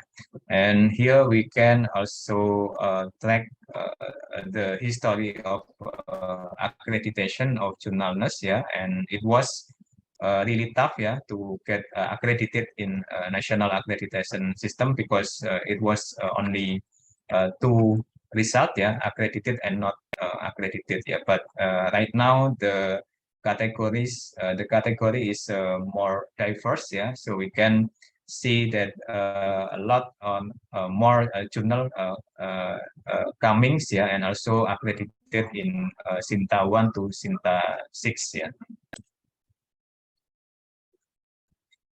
And in terms of the citation, yeah, by Google Scholar, yeah, this is also really homework, yeah, for us in increasing the number of citation, yeah, and also there is a need of intervention, yeah, to see that the Edge index and also the I-10 index increasing, yeah, because this is a matter of long works, yeah, and we cannot do it alone, yeah. So we have to work together, yeah, collaboratively, yeah, with another editor. And in terms of the number of the visitors, yeah, we are very happy to see that the visitors are actually having a high number of visits, yeah, especially dominantly from Indonesia, yeah, with 100,000 visitors, yeah, and also followed by US, yeah, Philippines, yeah, and then UK, yeah, Australia, Thailand, yeah, and yeah, many more countries. So yeah, we are hoping that by increasing the unique visit, yeah, especially the international visitor, we can also get a good visibility of the articles and then can get cited, yeah, in the not too far distance, yeah. And in terms of the indexing, yeah, the Jurnalness has been indexed not only in Scopus but also the OAG, yeah, PACE, yeah, in OneSearch, yeah, IPI, Index Copernicus, yeah, and also in Sinta ones, yeah, also others, yeah. And then regarding Prof. Lisa sharing to us, yeah, this morning, yeah, we believe that we also want to encourage journalists, yeah, to get index in Web of Science core collection, yeah, and we understand that the collection, yeah, already indexed in Web of Science core collection category, yeah, in SSCI, yeah, so Social Science Citation Index in category of nursing field, yeah. So we are hoping to do the same, yeah, and then right now we already under review, yeah, in Web of Science, yeah, for the category of SG, yeah, Emerging Sources Citation Index, yeah, but in the long run, in the future, yeah, we are hoping to get index in the WAS core collection. So in terms of the focus and scope of Jurnal Ners, yeah, Jurnal Ners publish research related to clinical setting, yeah, community and health policy in Asia from comparative and international views, yeah, and we also would like to evaluate it and understand the complex nursing care intervention on fundamental of nursing, yeah, clinical nursing, community, and also mental health nursing. So everyone here, maybe you have some draft of the articles, and it is also relevant to our focus and scope. Yeah, please do submit your article to Jurnal Ners, yeah. And then in terms of the type of the articles, we accept the original article and also the systematic reviews. Yeah, and we believe that as Prof. Lisa suggested that we also have to ensure that the submission also along with the reporting guideline, yeah, from Equator Network. Yeah, so we are going to conduct the same ways that every articles, yeah, submitted to the Jurnal Ners should be also accompanied by the reporting guideline, yeah. And then in terms of the publication policy, yeah, we do open all of the access, yeah, to the readers, yeah, and then we follow the Creative Commons license here, yeah, the CC BY, yeah, to ensure that all of the articles here can be accessed and also can be read by everyone, yeah, over the globe. So what was the Jurnal Ners editorial policy? Yeah? At first, when you are submitting the article to us, yeah, the editorial office will conduct the first assessment, yeah, or initial check to ensure that everyone is following the guideline for authors, yeah. And then after that, the rapid decision, yeah, it should be conducted by 3 editors, yeah. So the 3 editors will make a final decision whether your article pass the initial check or not. Yeah, if you pass the initial check, the article would be then assigned to the editors, yeah, and then editor assign the reviewers, yeah. So the assignment to the editors in JAS, it's really a matter of the alignment of the field, yeah, or the specialization, yeah, in the articles and also the expertise of the editors, yeah. So if your manuscript is talking about the emergency care, yeah, or the critical care, yeah, the editor in charge should be Ibu Dr. Yulis, yeah, and etc. Yeah. And then after that, we are going to conduct the double-blind review, yeah, at least by 2 reviewers, yeah, and then as the same situation, yeah, as mentioned by Prof. Lisa, we also have a challenge, yeah, how to ensure that we got sufficient and also high quality review, yeah. This is also a big challenge for us, yeah. Although we already harvest all of the names of the reviewers, yeah, from the Pablon database, yeah, but seems it is also not too easy, yeah, for reaching them, yeah, and then sometimes we also keep to contact our close friend, yeah, or another colleges, yeah, from different university to be able to review the manuscript, yeah. And then after that, the manuscript will be sent back, yeah, to the editorial office, and yeah, and then the editor will make the final review and also will make the final decision. Yeah. So regarding the ethics, yeah, we also comply with the ethical regulation, yeah, especially by the Committee on Publication Ethics, yeah, or COPE, and also the Declaration of Helsinki. So every manuscript submitted to our journal should be also completed by the ethical clearance, yeah, or the agreement, yeah, from the institutional review board, yeah, and it should be clearly stated, yeah, that all of the intervention, all of the observation also comply with the ethical guideline, yeah, especially for this two regulation, yeah. And then we also work with the Ministry of National Education, yeah. They have a platform, yeah, to ensure that all of the authors following the academic integrity of Indonesia, yeah. So we call it this platform is Anjani, yeah, Anjungan Integritas Academic Indonesia. So if we found some manuscript, yeah, doesn't comply with this issue, yeah, we should also report the issue to the Anjani.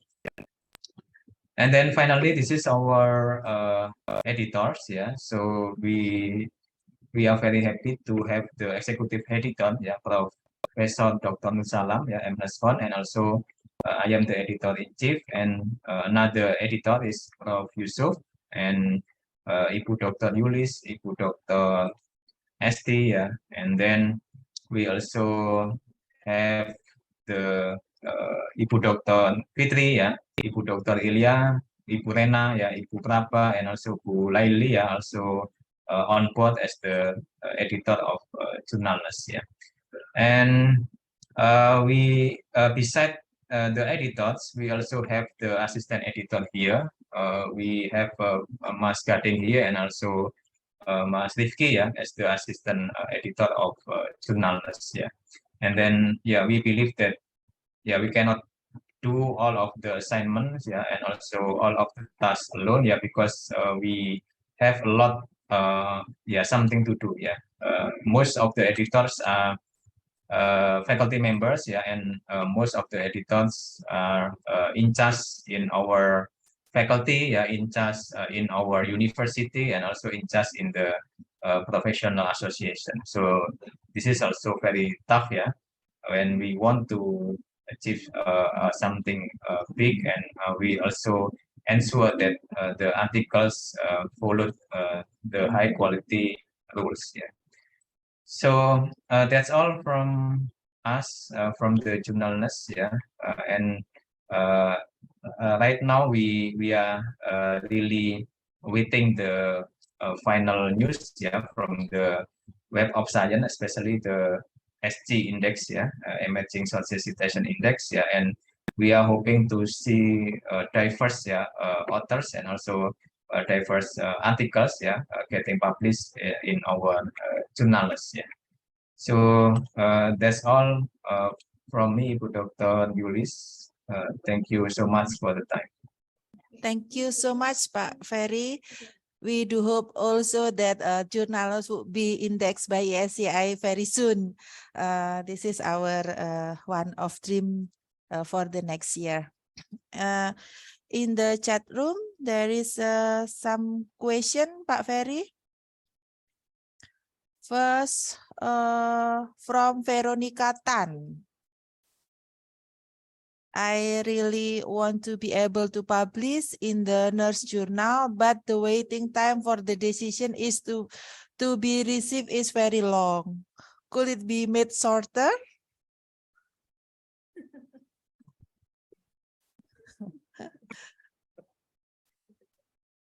Yeah. question from Veronica Tan. Yeah. Yeah, thank you, Veronica Tantisuk. Yeah, especially, this is also being our concern. Yeah, especially when we want to make expedite the all of the process. Yeah, one of the biggest obstacle is finding the reviewer. Yeah, let's say if your article talking about critical care, yeah, we also would like to finding some expertise outside of Indonesia. Yeah, also aligned with your topic. Yeah, but this is also a challenge. Yeah, because like you heard also from Prof. Lisa.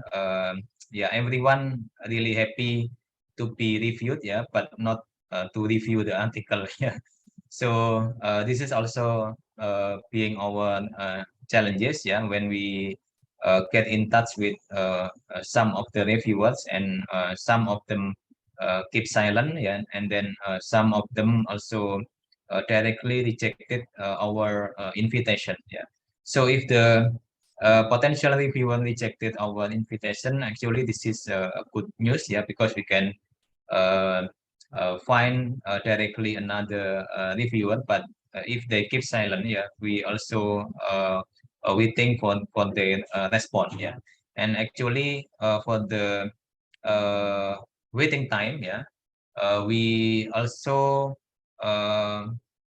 decided that we can wait until 2 weeks. To see the responses. And if not, we can replace the reviewer suggestion. And this is a cycle process. And sometimes the reviewer side cannot be controlled. And finally, we just hope that this cycle process on the reviewer obstacles can be solved from our editorial management. But so far, although we already put some name from the Pablon list, and everyone from our colleges, it seems that it is also being a challenges. So in the future, we do hope that all of the reviewers having a good response, and also positive response to us. And good, Dr. Yulis. Yes, thank you, Pak Ferry, for your explanation. I think this is also a problem for many journals. Having the reviewer who reviewed in the timely manner, it's also very difficult. Pak Ferry, in the chat room, there is another question from Pak Joko Gunawan again. The question is, do you pay peer reviews in Jurnal Ners, or just providing certificate for them? Maybe you can share your experience, Pak Ferry. Actually both.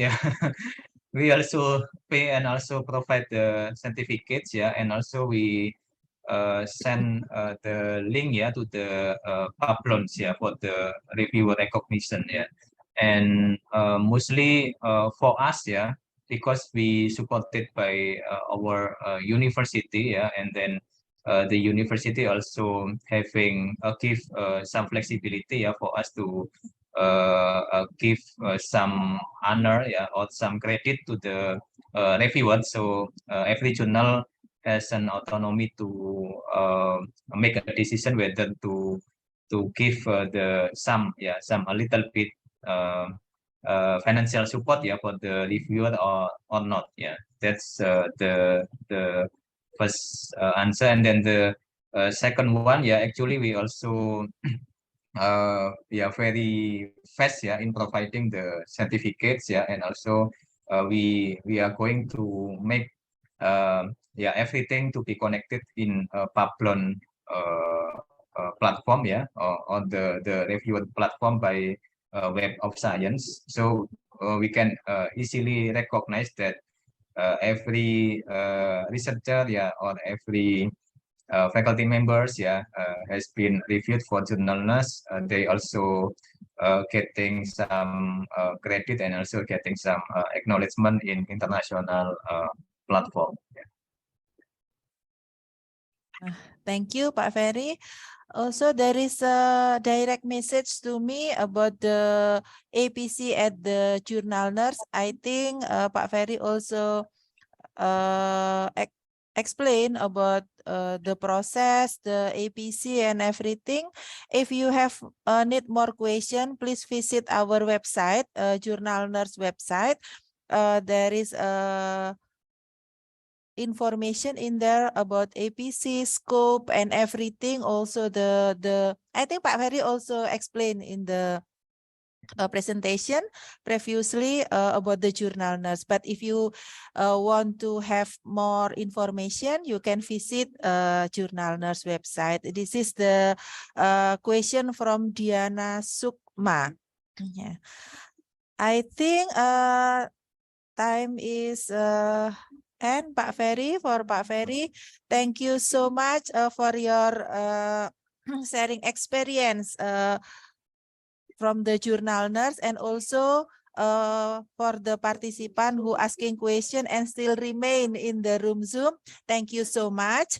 We will give a certificate of appreciation to Pak Ferry for these sessions.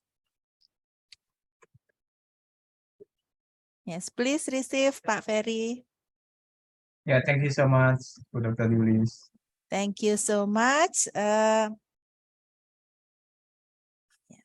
Ladies and gentlemen, we go to the last session of this webinar today.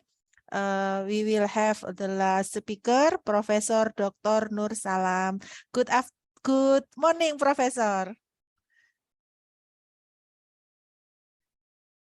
Prof. Nur, I think Prof. Nur already joined with us. Oke, Bu Yulis, jelas suara saya, Bu Yulis? Hello? Yes, Prof. Nur, it's Yes, quite okay, clear. clear? Yeah, Okay, clear, thank you Prof. very much Nur. because I accept it's not clear. Okay, it's quite clear, Okay. Professor. Okay, clear. Thank you very much. Okay, Yeah. Assalamualaikum warahmatullahi wabarakatuh. Terima kasih, thank you for the chance, especially for Professor Lisa and also Associate Professor Ferry FND PhD as a Chief Editor. Today, I also listen from Dr. Lisa explanation and also from Pak Ferry.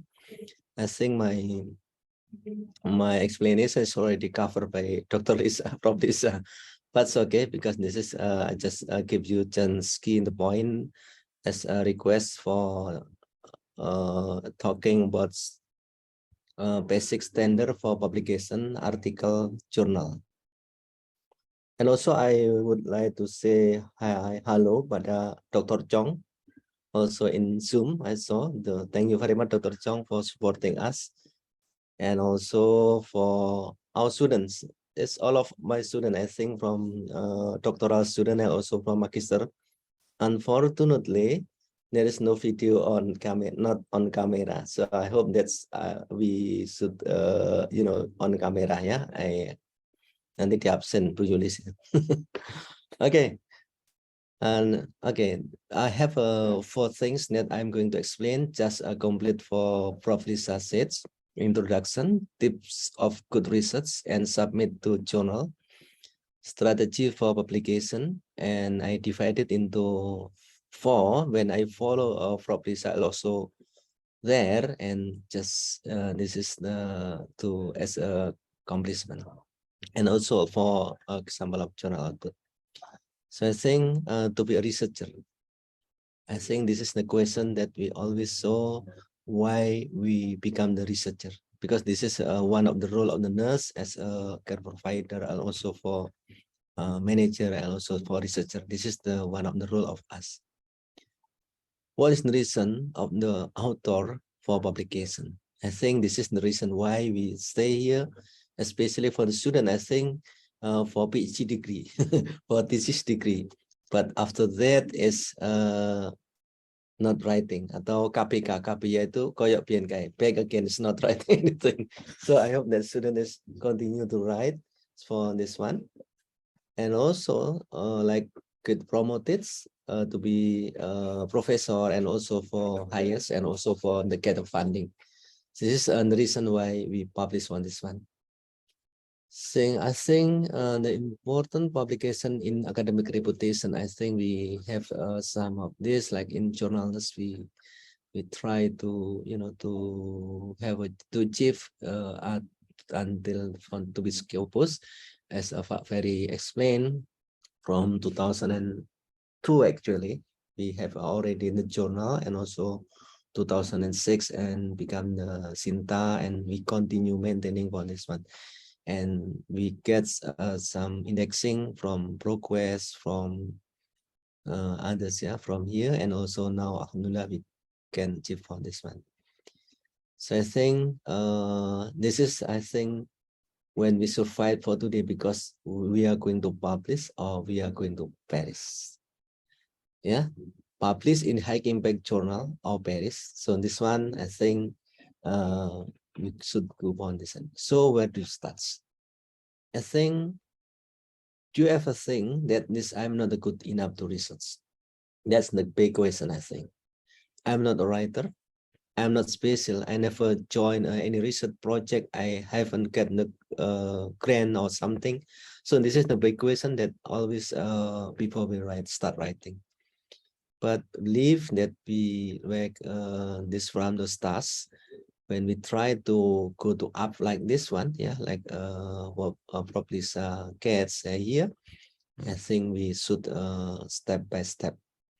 As we say, a journal of 1,000 miles can only begin with single step.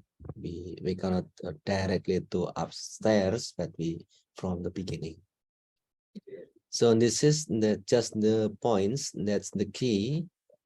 If you didn't form a good writing, I think just spare times for an hour, an hour a day, for an hour a day is a great thing for us to start writing for publication, and also for writing proposal, and also read some article to have a broad knowledge for this one. Okay. And number 2 is tips for good research, because when we are talking about the basic for writing standard article or journal, we should start from good in research. When we try to have a good in research, we have 3 things that we should start. Number 1 is topic. The topic should consist of novelty, original, contribution, and trends. Without this one, actually it's difficult to get in the publication.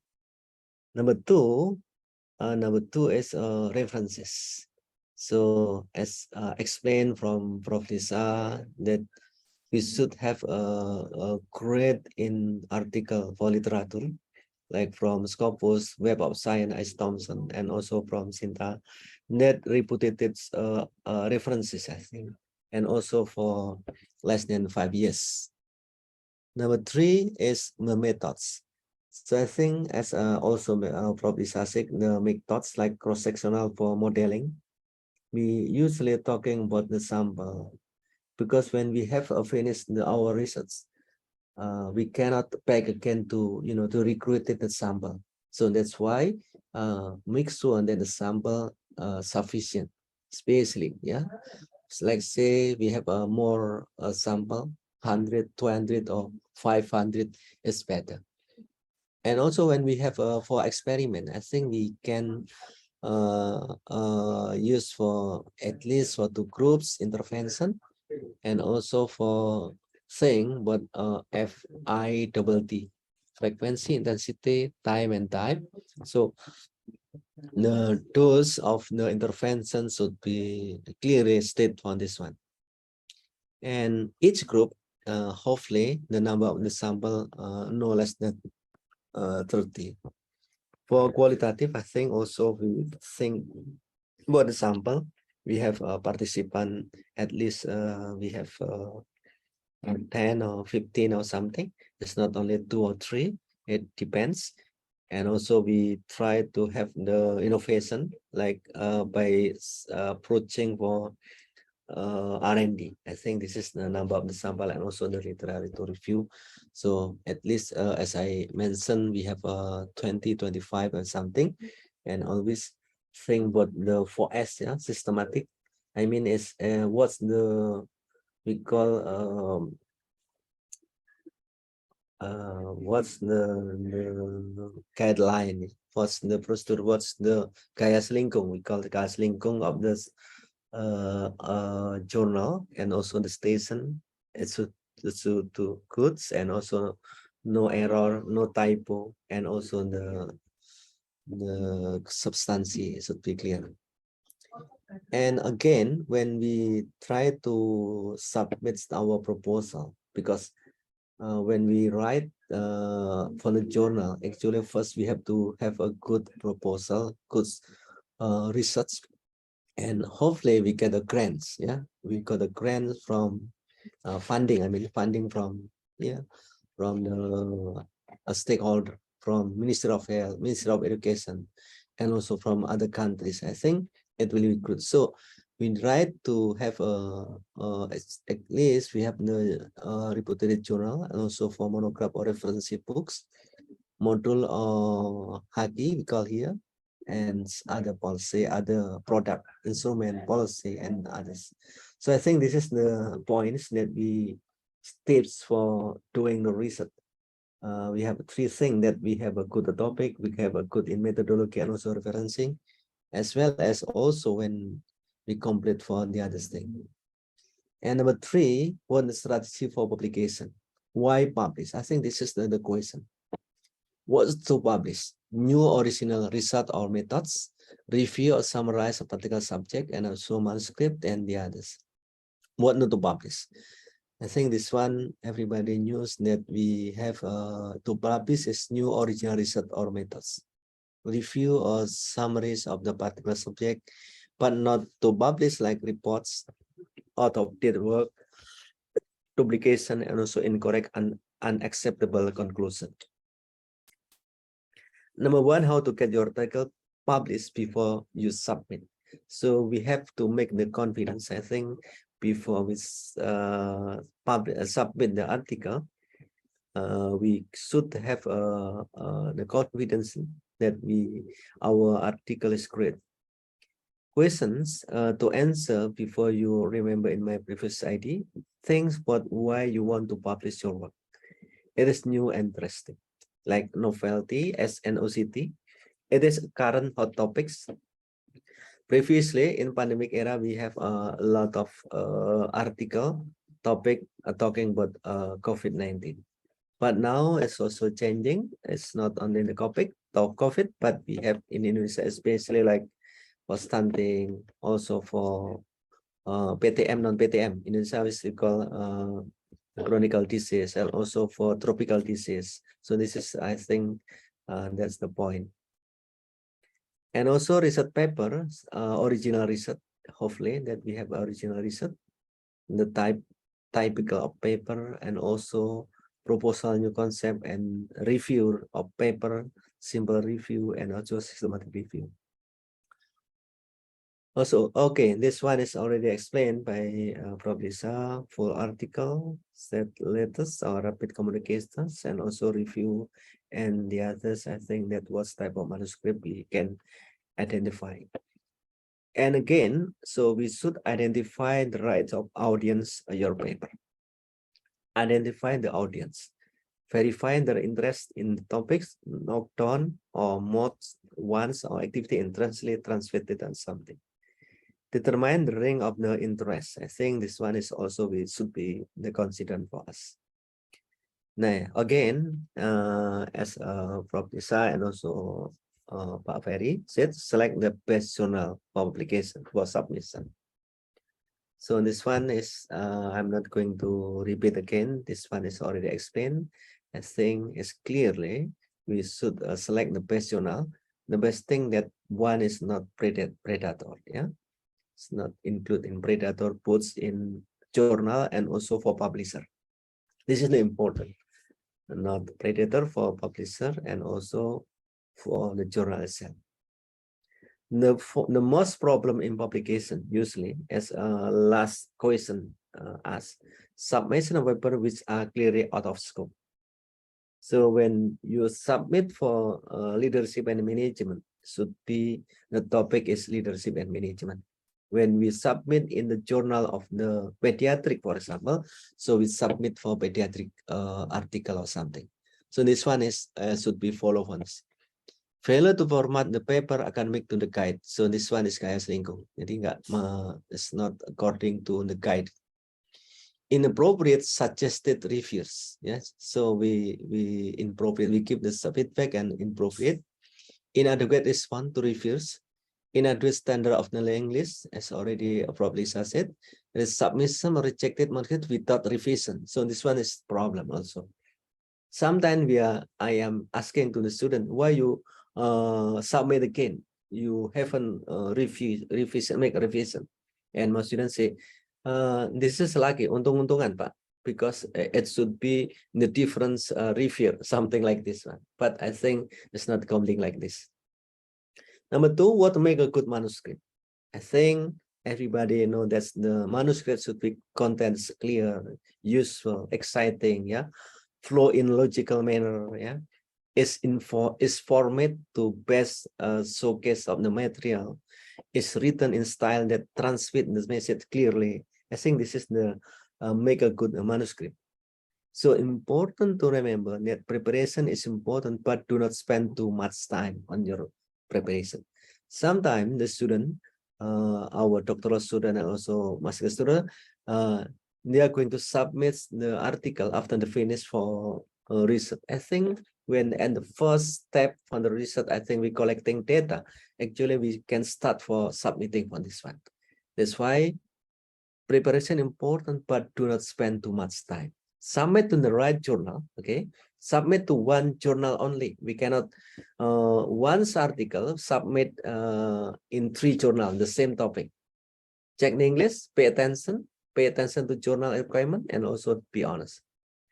What's my good manuscript? I think this one is carries your work. If you do not take care, why should be the journal take care? Artinya, kalau kita nggak peduli, jurnalnya tidak akan peduli gitu ya. So this one is very important. There is no script recipe for success. Just simple rule, yeah. That's the success is dedication and work hard, ya. Jadi my abbreviation is KTB. Ya. KTB adalah kerja keras. Ya. T-nya is tekun, ya. B-nya adalah berjuang, berusaha, ya. This one I think that's point. Editor and reviewers are all basic scientists. Tadi sudah jelaskan ya. Editor dan reviewers itu adalah orang yang sibuk ya, busy. Kalau saya tidak sibuk tapi PPS, pura-pura sibuk ya. Just like you, make the things easy to save their time. So makes the easiest for the editors to or reviewer ya to look at your article. And this one scientific public index reputable journals already, and also predatory. That's you can trace from this one, and also you will find for kind of list of predatory journal, list of publishing. You can look at this one. So now start in writing for the manuscript. We have a title, we have abstract keywords, yeah, and also we have main text. We have IMRAT, yeah, IMRAT. This is our abbreviation. That introduction, method, result, and discussion. Thing, that's the point. And conclusion, acknowledgement, references, and supplementary data. So we can look at this one when you have again here like main text or IMRAT journal space is not unlimited. Your reader's time is scarce, so make your article as concise as possible, more difficult than you imagine. So I think this is we should remember that we will look at for the best for the typical article instruction. This one is systematic for writing for manuscript from title. It's already probably explained, but I just review from title and until the references. Yeah, the title, abstract, keywords, introduction, method, result, discussion. This one is IMRAD, yeah, we call IMRAD, Introduction, Method, Result, Discussion, Consider, Result. But the strategy to write for basic thing that we are going to write the article, actually we have 7 steps, not from IMRAD, but first, when you have already finished the research, first write on methods, yeah. Although we write later based on this one, but you can start from the methods, as Professor explained. And also the, okay, I start from the methods. Usually in the method consists of, my abbreviation is DSVIA, the design, sample, variable, instrument, and analysis. So it should be around 240 words. Okay, design, and also the sample. S is the sample, sampling, sample size. V is variable. I is instrument, and also A is analysis. So it depends on this one. So be clear state when you write for the article, DSVR. Like this one in this sample. Then this was a cross-sectional descriptive survey study, design, and so this is the sample. What's the sample? How to recruit the sample? Yeah, and also for your inclusion criteria and the others, you can use this one. And this one, the SV variable, we explained about the data, yeah, variable that's we are going to use, and also the data analysis. It should be explicit what kind of data analysis and others. Okay, this one when we have for the SVR for method, yeah, as I've explained the SVR. Now number 2, we write on result usually on 1,000 words. Yeah, all measurement that the author described in the methods must be reported in the result of the section. Okay, the simple thing usually we write for result usually start from demographic characteristic. That's we can write on this one, and also we can write for the result of statistic analysis. Yeah, translate on this one. When you use for experiment, maybe we can have specific on this one. Like the table should be complex, not only the simple thing. Like this one, I just quote from Prof. Miftah, association between. So this one, the type of table that we are going to present. Number 3 is introduction. Okay, after we have methods result, now introduction. The introduction section should be written from general thing and proceed to speed thinking. So we have around 3 to 4 paragraphs, 100 to 200 words, 5 so for literature review. So in the introduction, first paragraph consists of the problem statement. Problem, what's the problem? We call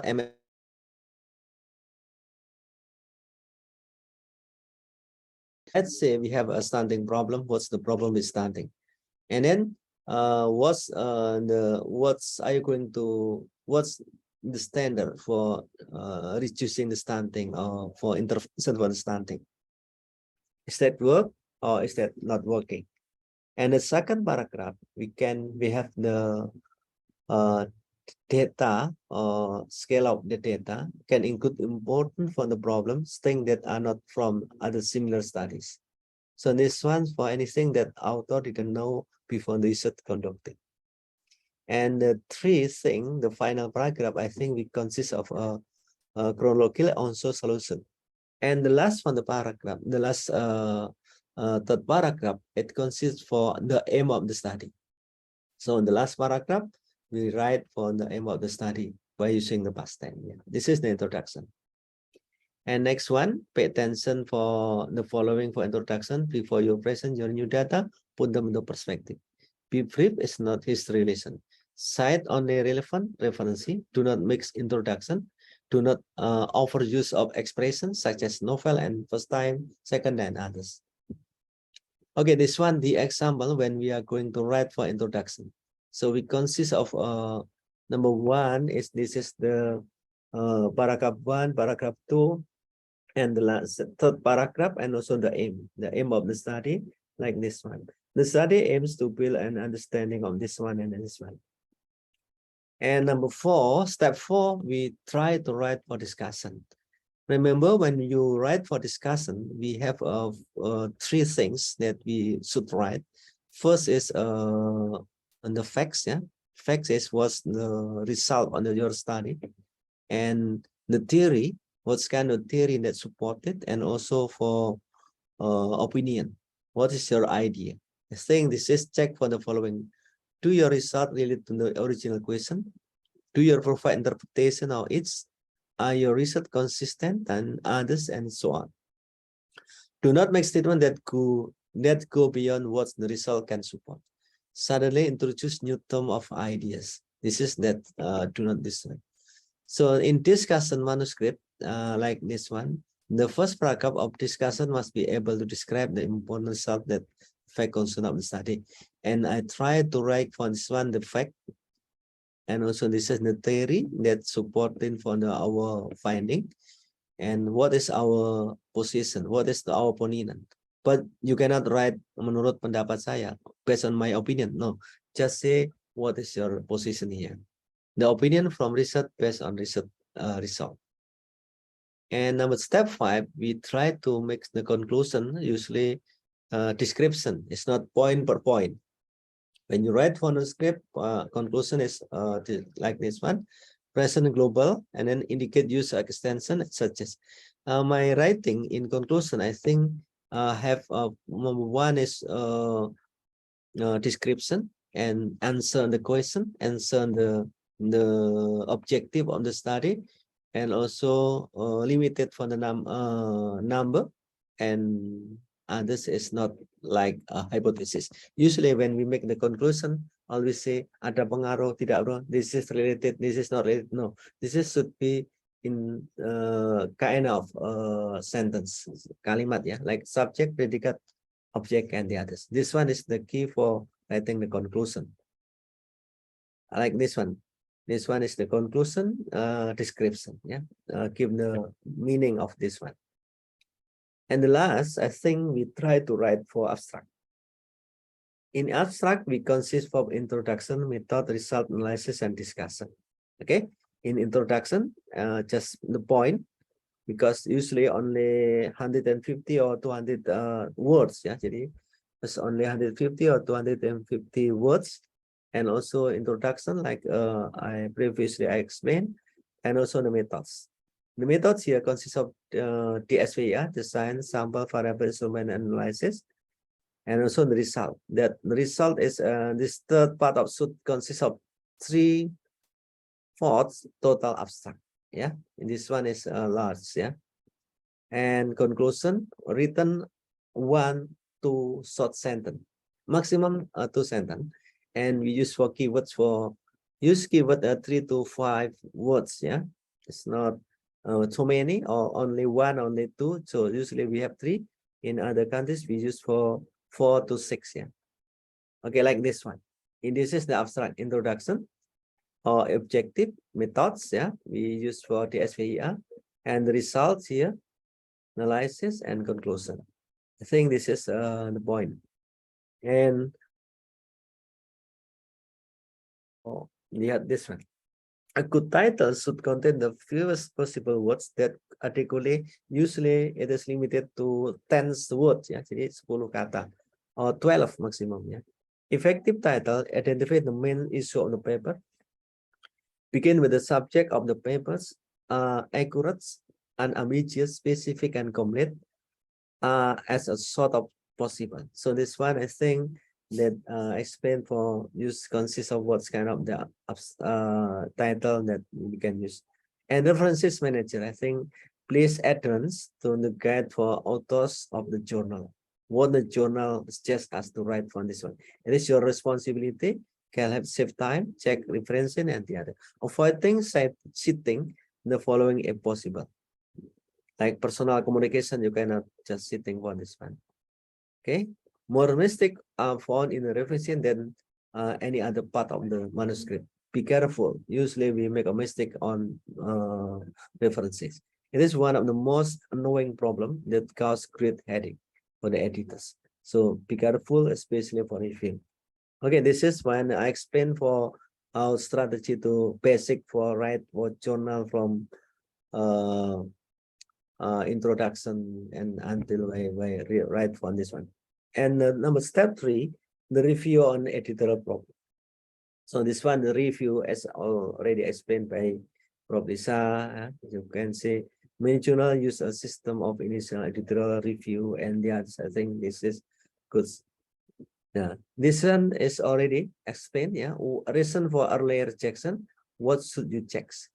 Ya, paper is of limited interest. Ya, jadi tidak sesuai topiknya. Paper is routine application of well-known method. Metodenya nggak jelas.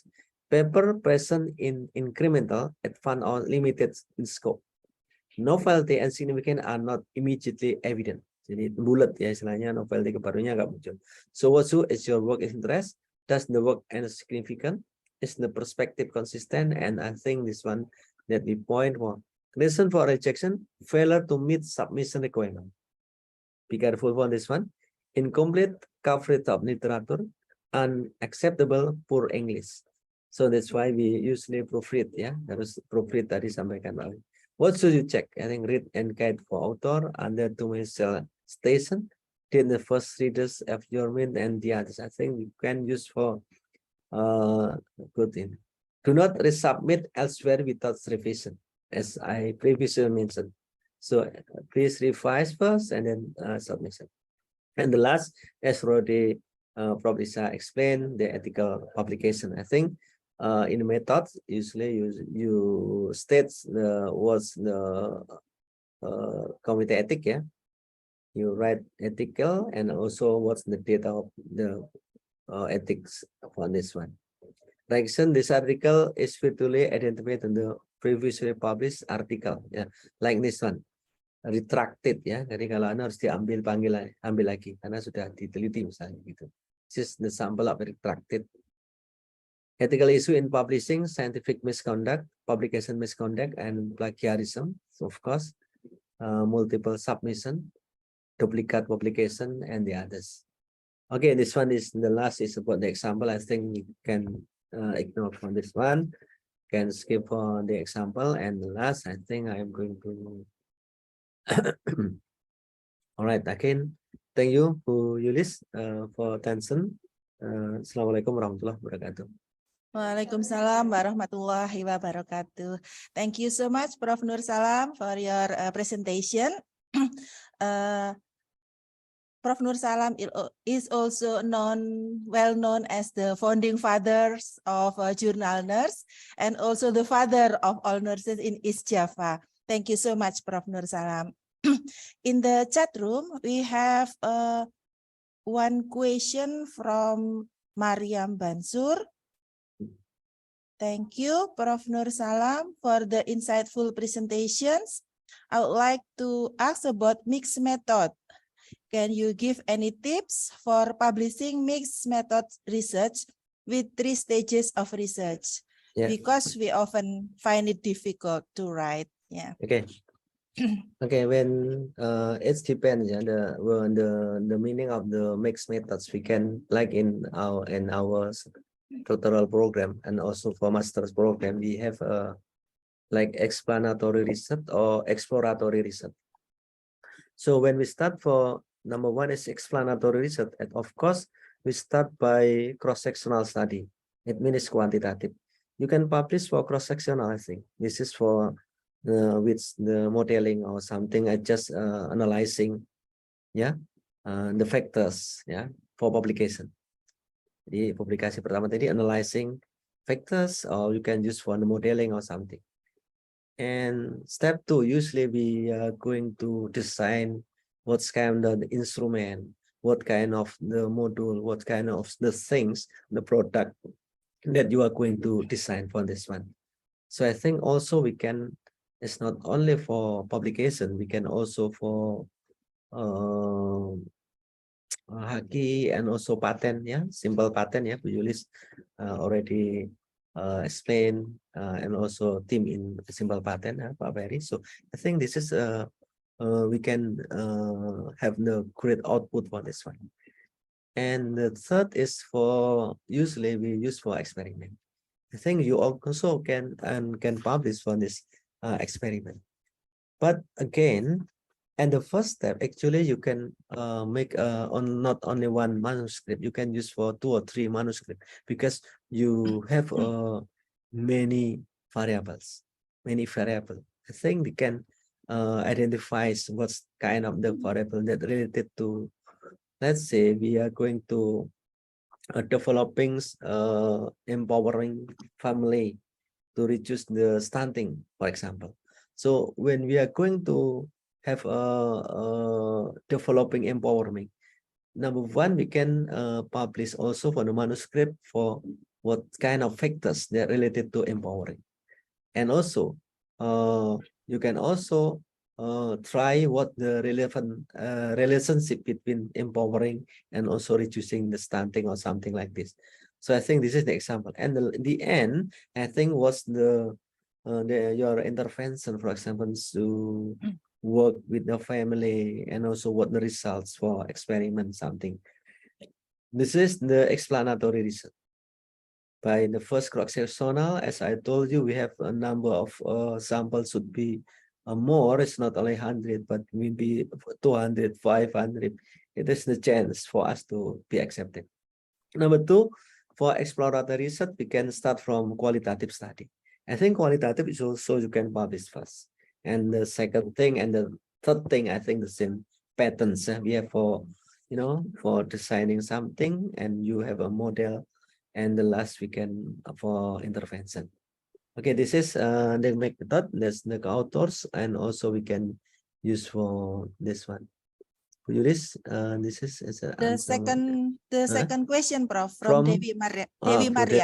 Okay, Yes. Devi Mariam is from Taiwan. Taiwan, yeah. It's Yes. our previous student, is doctoral student. Doctoral student Okay, in Taiwan. thank you. Sehat ya, Mbak Mariam. Thanks for your. I would like to ask you about authorship. In some journal, I found more than 10 authors. Well, the authors, I found single author. What's the ideal number? I think this is also Pak Ferry can answer. But in my idea, actually, it's not the regulation that it's only once, only 2 or 3 or more than this one. But usually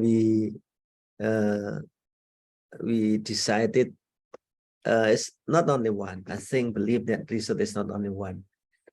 At least 2 or 3 authors, I think is better. What happened if we have 10 authors? It's okay, but I think it's not my suggestion. This is just not my suggestion because it is more complicated for this one. Okay, this is okay. Chong Mai Chen, thank you very much. Thank you. Have a great day. For Chong, sehat ya. Okay, from Domingos. Good morning, Prof. Very systematic and then how basic skill must have be researcher before start manuscript development. Okay, and also have research before study. On this way, manuscript will be okay. I think as I told you, writing research, you can have a strategy.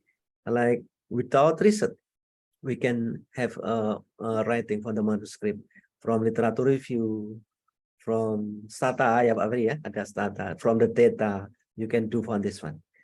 But I think we should have a good experience in research.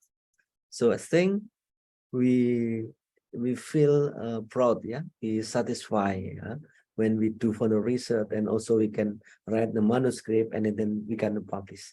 I think it's different, the result for us, especially we really satisfied when we do for the research. Again, before from when we writing the result, I think we have to have a good in research. Good in research, I think number one, hopefully this research is funded ya by others ya. Jadi harapan kita harus didanai Pak Domingos ya, supaya this one is good.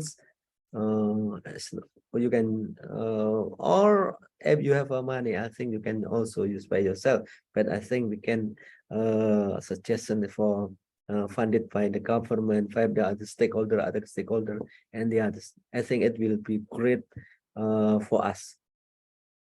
The strategy to have the research I have explained previously. Okay, this is my suggestion. I think you should have a good in research. You try to have a good proposal and then try to have a good in writing for manuscript. From Joko Gunawan, how do you see in the Indonesian journal in the next 5 years, given so many nursing journal are now established in our country? Thank you so much. Okay, this one is also, I think this is a good or bad news. It is the question. I think this is a good news. I think because, but as far as we keep in quality, yeah, we should have a like we have explained, the quality should be great, because when we only have the journal,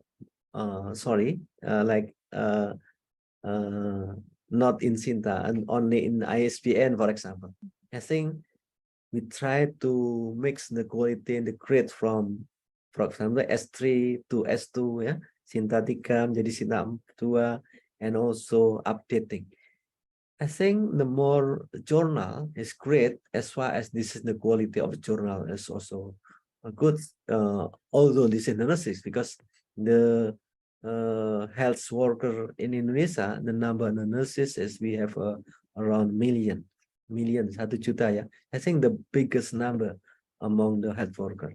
So it's okay if we have many journal and we can have the choice. Everybody have a choice to, to decide what kind of journal that you choose. But again, the great journal, it should be indexing, especially reputation journal. I think that's good. Okay, Bu Yunis, I think that's all my comment. Thank you.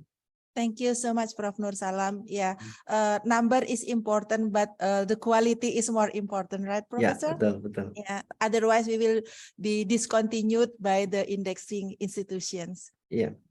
Okay. Thank you so much, Prof. Nur Salam, for guiding us in the Jurnal Ners and also all nurses in Indonesia. As our appreciation to Prof. Nur Salam, we will deliver a certificate of appreciation. Thank you. Terima kasih, Bu Yunis. Terima Thank kasih, you Pak so Ferry. much, Prof. Nur Salam. And also, before we close, I will read the summary of the session today. We notice some important information from all speaker that today we have start considering important aspect in the publications, including novelty of the topic. Are international readers really interested in reading our articles or not?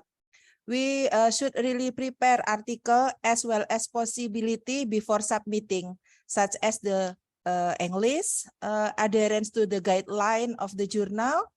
We are aiming for ethical consideration, clarity of methodology, and relevant citations. We must not despair and give up if our article is still rejected. Prof. Nur Salam said that we have to struggle, we have to fight to become a better researcher and author. Take as in evaluation to us the result of the review to improve the article and resubmit to another journal. That's the conclusion of our today's seminar. Thank you for your participation. We are waiting the submission of the quality article from all of you to Jurnal Ners.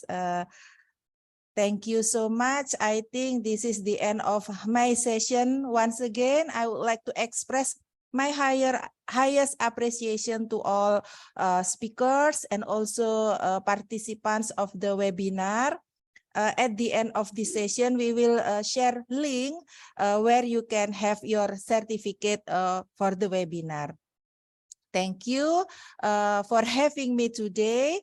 I will giving back the time to Master of Ceremony. Assalamualaikum warahmatullahi wabarakatuh. Waalaikumsalam warahmatullahi wabarakatuh.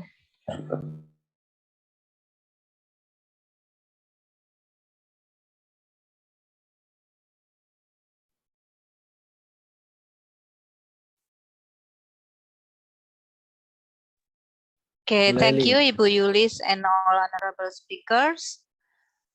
Yeah.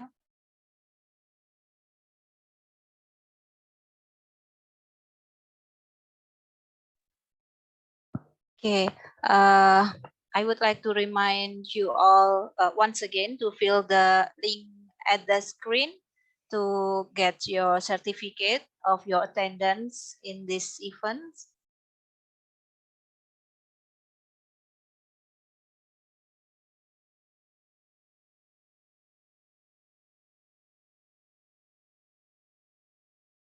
Okay, please wait a minute. We try to solve the problem on the link.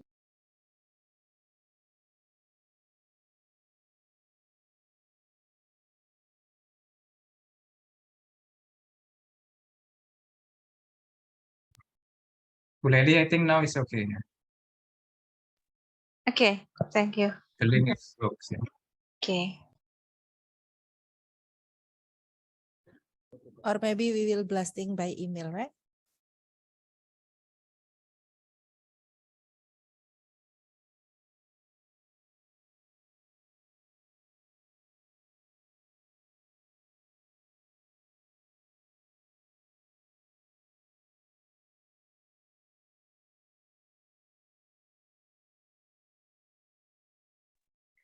So everyone,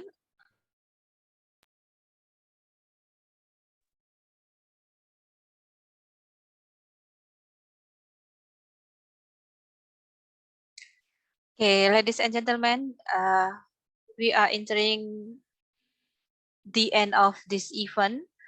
Once again, I would like to thank all of the audience for the participation, and of course, the speakers also for the valuable and insightful materials. And let's close this event by saying Alhamdulillah, Alhamdulillahirabbil alamin. So, wassalamualaikum warahmatullahi wabarakatuh. Have a nice day, everyone, and see you around on the next event.